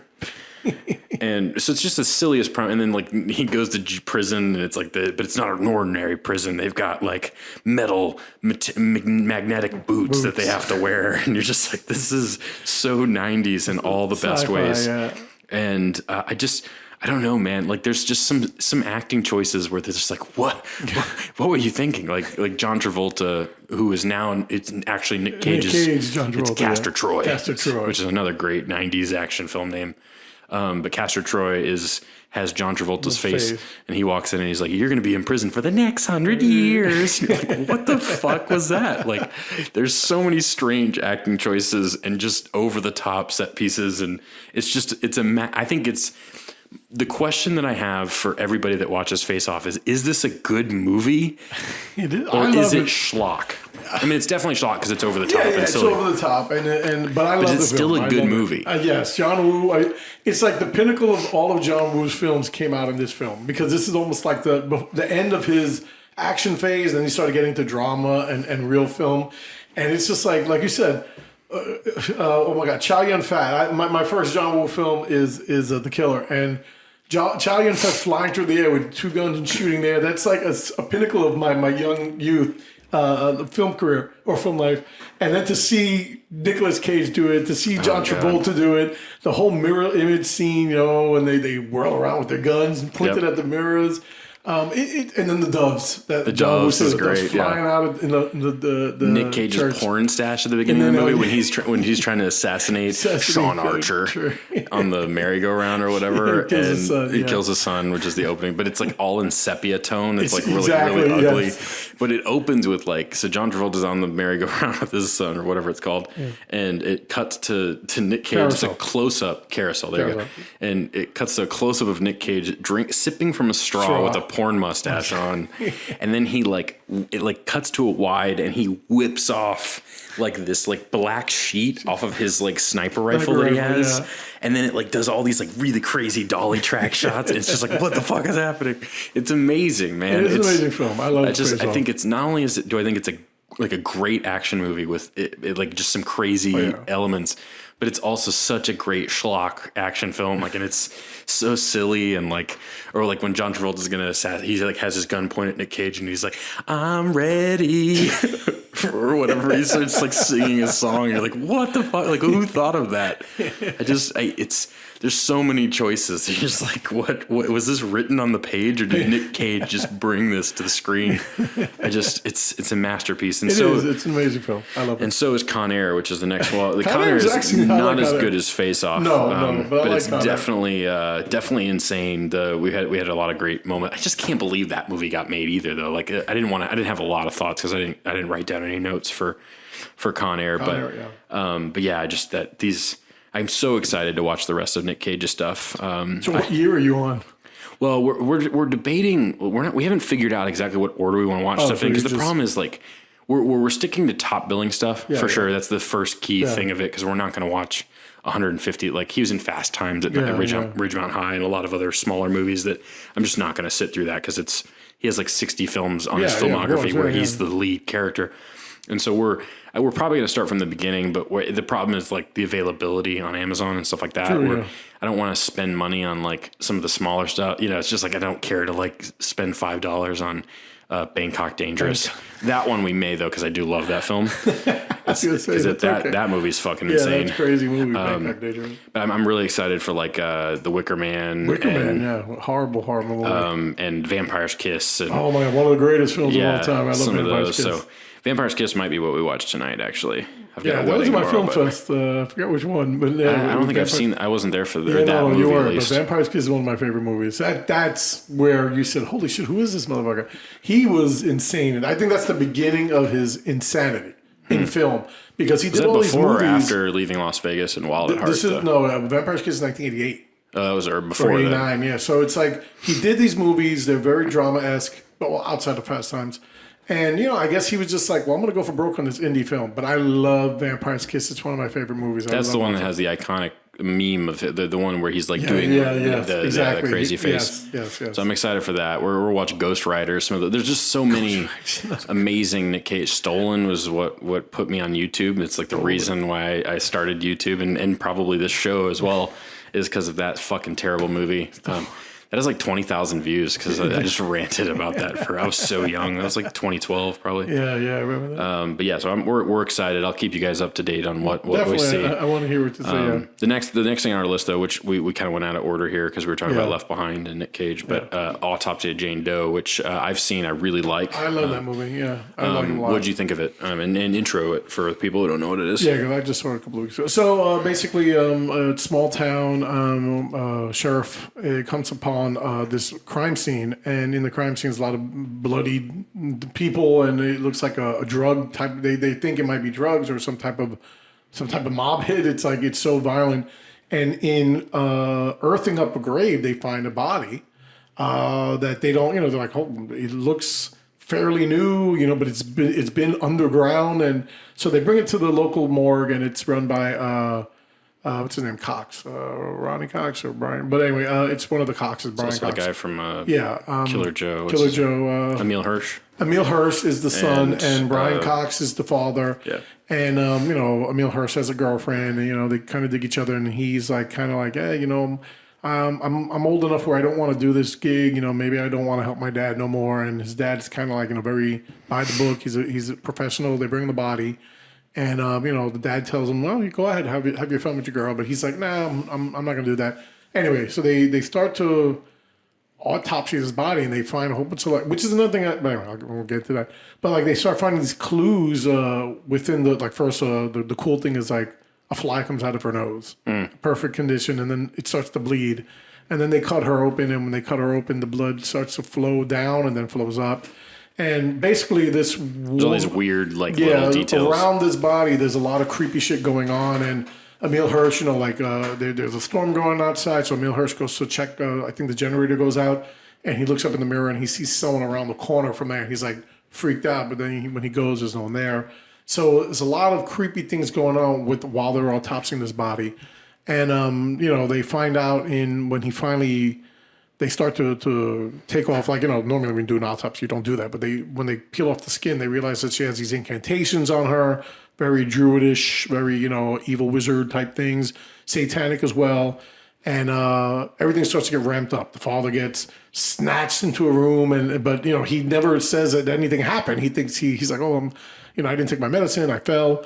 But, the son saw somebody snatch him. And so a lot of creepy things started going on. And basically we realized that she has some demons or some devils or some kind of thing. We basically spoiled the whole movie. But I didn't know we weren't doing spoilers. I don't know if... Nobody listened to that last part. Yeah, whatever. He's mad. But once I get Carlos going on an introducing things. Edit it out. That's all. But anyway, so what you think of the film? If I remember to. Well, so I really like all the up until you got into when they start being attacked and when you start seeing things, I think all of that stuff is fantastic. I really love it's really claustrophobic. Yes. I love the song that plays on the radio is really fucking creepy. Yes. I love the atmosphere and the claustrophobic. I just love all that stuff. But then once it becomes kind of a more of a, not really a kind of supernatural horror, that's where I think it loses me. Mm-hmm. Some of it's because it's pretty low budget and some of the CG stuff doesn't work. And there's a few elements that just, that stuff isn't great. But I think, I don't know, overall it's really interesting. It's well acted. Emil Hirsch and Brian Cox are really good in it. And I like the premise of it a lot. And I think it's really effective at times. Yeah. Stephen King calls it one of his favorite modern horror films. I don't know if I go that far with it. Well, I mean, because I know you when it comes to the supernatural, when it starts to break down. And I'll say this, I like the fact that we never find out what the fuck, like she goes into this thing and then next thing you know because there's one thing, and again, sorry to spoil it, but if you want to, we're in spoiler territory. When the shit hits the fan, the father dies. And, Emil is trying to get out. What I like was that she starts to flesh out. She's coming back to whatever. And I thought I dug that because then, because at first I'm thinking, okay, conspiracy, there's I don't know, some evil druid clan out there trying to like bring this from place to place. But it's like, I like that she starts to become whole again, which I thought was really cool. And then, of course, at the end, they're bringing the body, get rid of this body. And we already know it's going to happen again. It's, wherever it goes, it's going to happen again. And I dug that. And I dug that there's this kind of not knowing, and I like the dark endings, the 70s endings where you don't know what's going to happen. You don't know, why it happened, but it happened and it was cool. But I like the Autopsy Jane a lot. That's a movie that we full started, me and Glow saw it back in like November. And she fell asleep, and then we finally started watching it. And when we watched it again, it was like, I'm glad, we started from the beginning. It was really good. So yeah, it's really solid. Yeah, I like it. It's on Netflix, right? Yeah, it's on Netflix. Yeah, check it out. That's Autopsy of Jane Doe. You got one more film on there, bro. Well, two more. I mean, all I wanted to say, which I could have said earlier, is I went and watched for my birthday. Alamo Drafthouse played the Shining in the 4K remastered version of it. Nice. And I'd never seen that on the biggest screen. I've seen Stanley Kubrick's one of my favorite directors, as you know. And I've seen like Clockwork Orange, and I've seen 2001, I've seen Full Metal Jacket. On the big screen, you're saying? On the big screen, yeah. So I've seen like a fair amount of his movies on the big screen, and they're all like, it changes the way that I view those movies every time. And this is the same thing where it's like, it's just so goddamn good. Yeah. Like, and obviously it's like, oh man, The Shining is really good. Yeah, obviously. But like seeing it on the big screen with like even just the score of it and just forcing yourself to like sit and because it's 2.5 hours, which for a horror film is a very long movie.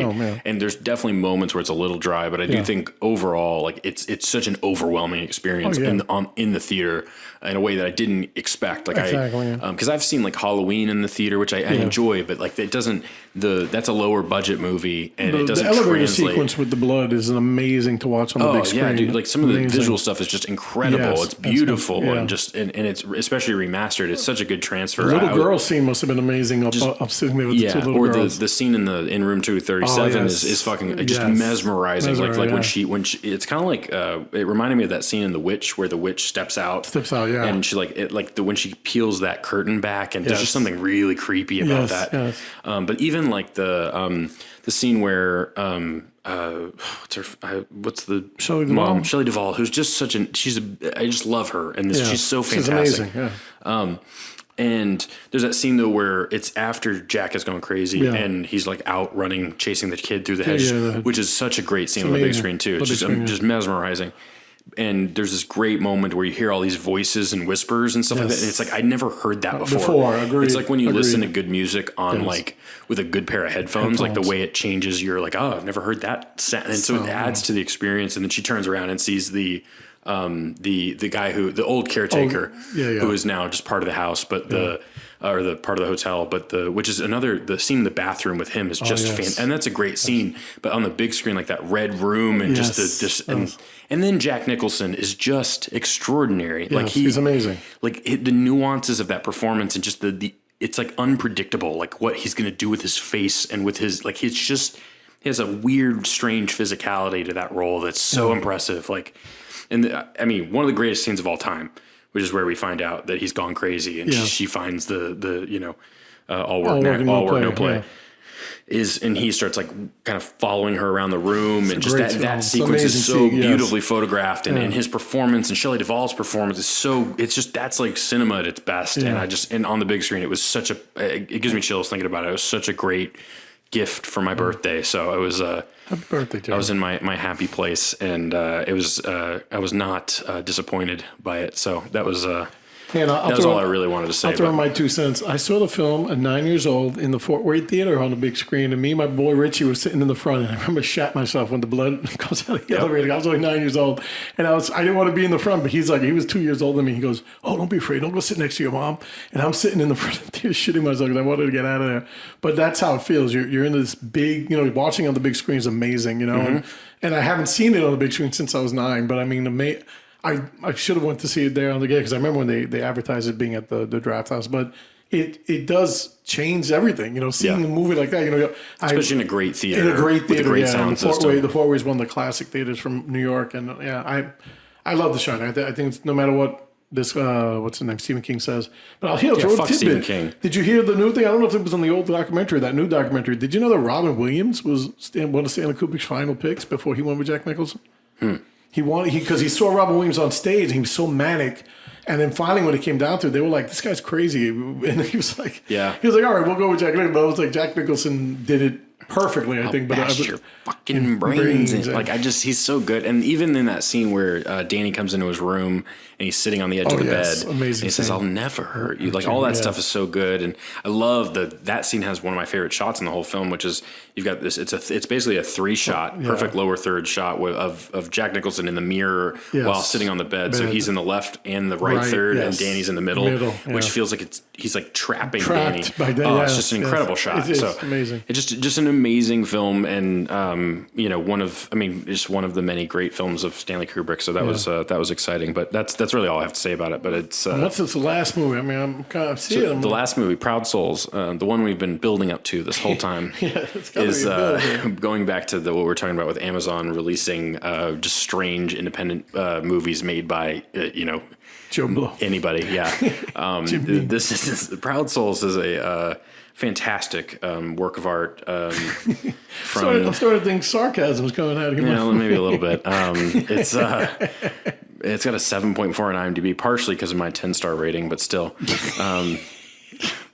So this movie has it all, right? So it's a movie, and I don't even really understand what this movie's about, to be totally honest. But it's essentially the story of this man who discovers that he may be like the chosen one of some form, because there's these angels and demons taking over the world. Which this plot sounds ridiculous, and it is. It's absolutely ridiculous, and it doesn't matter because the filmmaking is so incompetent at times that it's fascinating. It's like The Room bad in terms of like it's more lower budget than The Room, which is usually so with schlock horror films, or just, this isn't really, I guess it's horror. It says drama, adventure, action, horror, and mystery. Horror is like the fourth. It's also like a weird religious movie too. It's so strange in terms of like it's like what it's about. And like the plot is just nonsensical. It doesn't make any sense at all. But it's essentially it's like. It's a story of good and evil, and the synopsis on IMDb is a story of when good versus evil, angels and demons, heaven and hell collide on earth, and a spirit war for the souls. There's plenty of these types of movies on Amazon, just like you described earlier. But the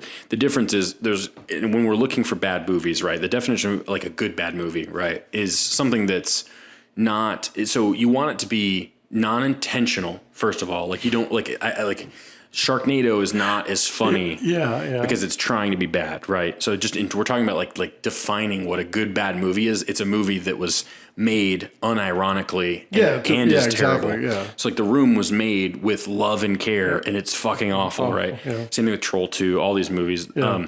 And this falls into that category of like it's some guy who had this crazy fucking idea, and he really wants to make this movie, and he followed through, and it's like an hour and a half, and but it's so like he has no concept of how to like film a movie, and that's okay. Like I don't have any problem with filmmakers just trying stuff and failing. Amazing, but there's definitely some stuff where you're like, oh, how the fuck did this ever happen? Like for instance, like every scene is shot in all close-ups. There's no wide shots in this movie at all. Like it's like they forgot about, or like they lost the footage from all the master shots that they filmed. Because traditionally, when you film a scene.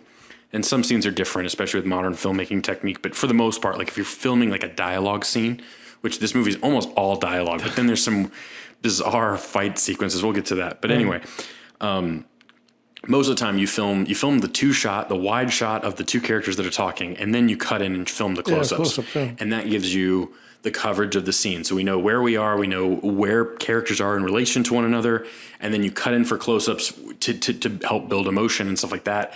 And show performance and all those things, right? Traditional filmmaking technique. 101. But when you don't have the master shot, you don't know where we are. You don't know who is talking to who is looking at who, and where we are in space. So it's just completely disorienting in a way that it's impossible to describe what it's like to watch a movie without that. And it's fascinating because you're watching it and it's just like every filmmaking technique is being broken, and it's like. Because the best bad movies are the ones that make you question why. Of course, yeah. Those are the best ones, like Miami Connection and some like just those are like why? What was going on behind the scenes that allowed this beautiful masterpiece to be made? And this isn't quite at those levels because the production isn't there. Like they don't have the budget. But then there's like, I don't know, things like fake fog. Like they add fake fog into the movie, and it just is an overlay on top of the frame. And they don't even like fill the frame with it sometimes. Like sometimes it's just hovering over the top half, and you're like, what? Like who thought that was a good idea? And what purpose does it serve in terms of plot? I don't even know. Like it's baffling and like creative, like not only the creative decisions that were made, but also like the technical side. And so there's all that stuff happening. And I don't know, like there's these weird wipe transitions, like so like every scene ends with a whoosh, and then there's like they use the same 3 aerial shots of like I think it's like LA or something, but it's just like couple overhead aerial shots, like tracking shots of the city, and they'll like speed ramp them. So it's like a wipe transition into a speed ramped, like just way too fast aerial shot. It's like you can speed ramp aerial stuff from music videos and shit like that. Like we do that a lot when we edit video for, corporate or commercial stuff. That's one thing. But like if the aerial, like if the piloting isn't on point, when you speed ramp something up, like the plane goes there, the drone will move from left to right. When you speed it up, it's like really noticeable and really distracting. And on top of a wipe transition, so you'll go from a tight shot of a character talking, like face, like chin cut off, tight close up, to a wipe transition aerial shot. 3 seconds later, you're into another tight close up of a character. You're just like, what the fuck is happening? Where are we? What is happening? And that's the experience for the whole movie, which makes for a fascinating experience. There's also like 20 different characters. Characters get introduced and then never brought back. That poster is amazing. You got 1, 2, 3, 4, 5, 6, 7, 8, 9, 10 characters. And you don't even get back to the main character until like 10 scenes into the movie, which is so strange. So it opens with the main character of the film. And as the movie goes on, it like some of the characters start coming together. Like there's this, one of the protagonists is this like really just he's a drunk that like hits on women consistently, and you're like, why is this guy a good guy? Like I don't know. He's like really sexually like just like aggressive with women, and you're like, ugh, like what? Who wrote this? And then scenes just end. Like there's like characters talking, and then they'll just move into a transition. You're like, but the line wasn't over. What's going on? And so there's all these things, and the main character like looks like a knockoff Zach Braff. And there's these scenes where this messenger comes. He goes to like this. It's all white, shot it on green screen, which actually it doesn't look horrible. But he doesn't have a shirt on in those scenes for who knows why, and he's kind of a schlub. So it's like it just isn't. It's just baffling. Every choice is like why, and we were crying last night when we watched this, and I don't. There's lines like "Come back here, you demon son of a bitch," and it's just fascinating and bizarre, and it's one of my new favorite. I love the tagline's "Pray your soul, Yuki." So if you have Amazon and you like schlock bad horror movies, please treat yourself to Proud Souls. Proud Souls. I'm gonna definitely put that in my queue since I've been watching crappy movies on Amazon now. Oh, this is a crappy one for sure. There's definitely a few like lulls in it, but then there's these fight sequences where like the trailer is what caught us. This is really what grabbed our attention. Is the trailer opens with like a therapist saying like, so you think he says something along the lines of like, so you've been having these visions. And he says that, and then like a second later, it cuts to like a shot of him sped up fighting people, and you're like, "What the fuck? What is this?" Like it's 2 seconds into the trailer, we're like watching, like it's just like, "Where are we? What's going on?" And so the way that they fight is like they like have a regular fight scene, and people like punching each other, and then they just speed the footage up, and blend the shots together, so people just like blur. Or it's so strange. And like characters just like teleport into frame, and like it's just there's a fake tornado at one point in the background for no reason, and you're just like, what? Like it's baffling, and I love it. Yeah, I gotta definitely check it out. So it's my favorite. I mean, it's like the best movie I've seen of the past couple of weeks. We had such a good time watching this. So and the world needs to know about Proud Souls. Proud Souls. So anyway. Well, yeah, so that was a 2-hour episode of episode 29 of Indecisive Cinema. Stay tuned. Next week, we'll have another episode next week on Sunday morning, hopefully, depending on Jeremy's schedule. Next Friday, I can't, but next week, Sunday, we can do it. pretty much wraps it up. If you go like us and subscribe to the to all things, the Spotify, iTunes, YouTube, Apple iTunes, or Apple whatever, Apple Podcasts, Google Play, I think, Stitcher Radio, all the places. Stuff. Leave us some reviews. Yeah, I want to read comments. Share the show, like our Facebook page, do all the things. I'm gonna share my Facebook page to people tonight. They wanted to watch it, so. This should be up at some point tonight, so we'll see. But, all right. So, well, then, you guys have a great time. My name is Carlos Fernandez. I'm Jeremy Knight. And you take care. See you next time.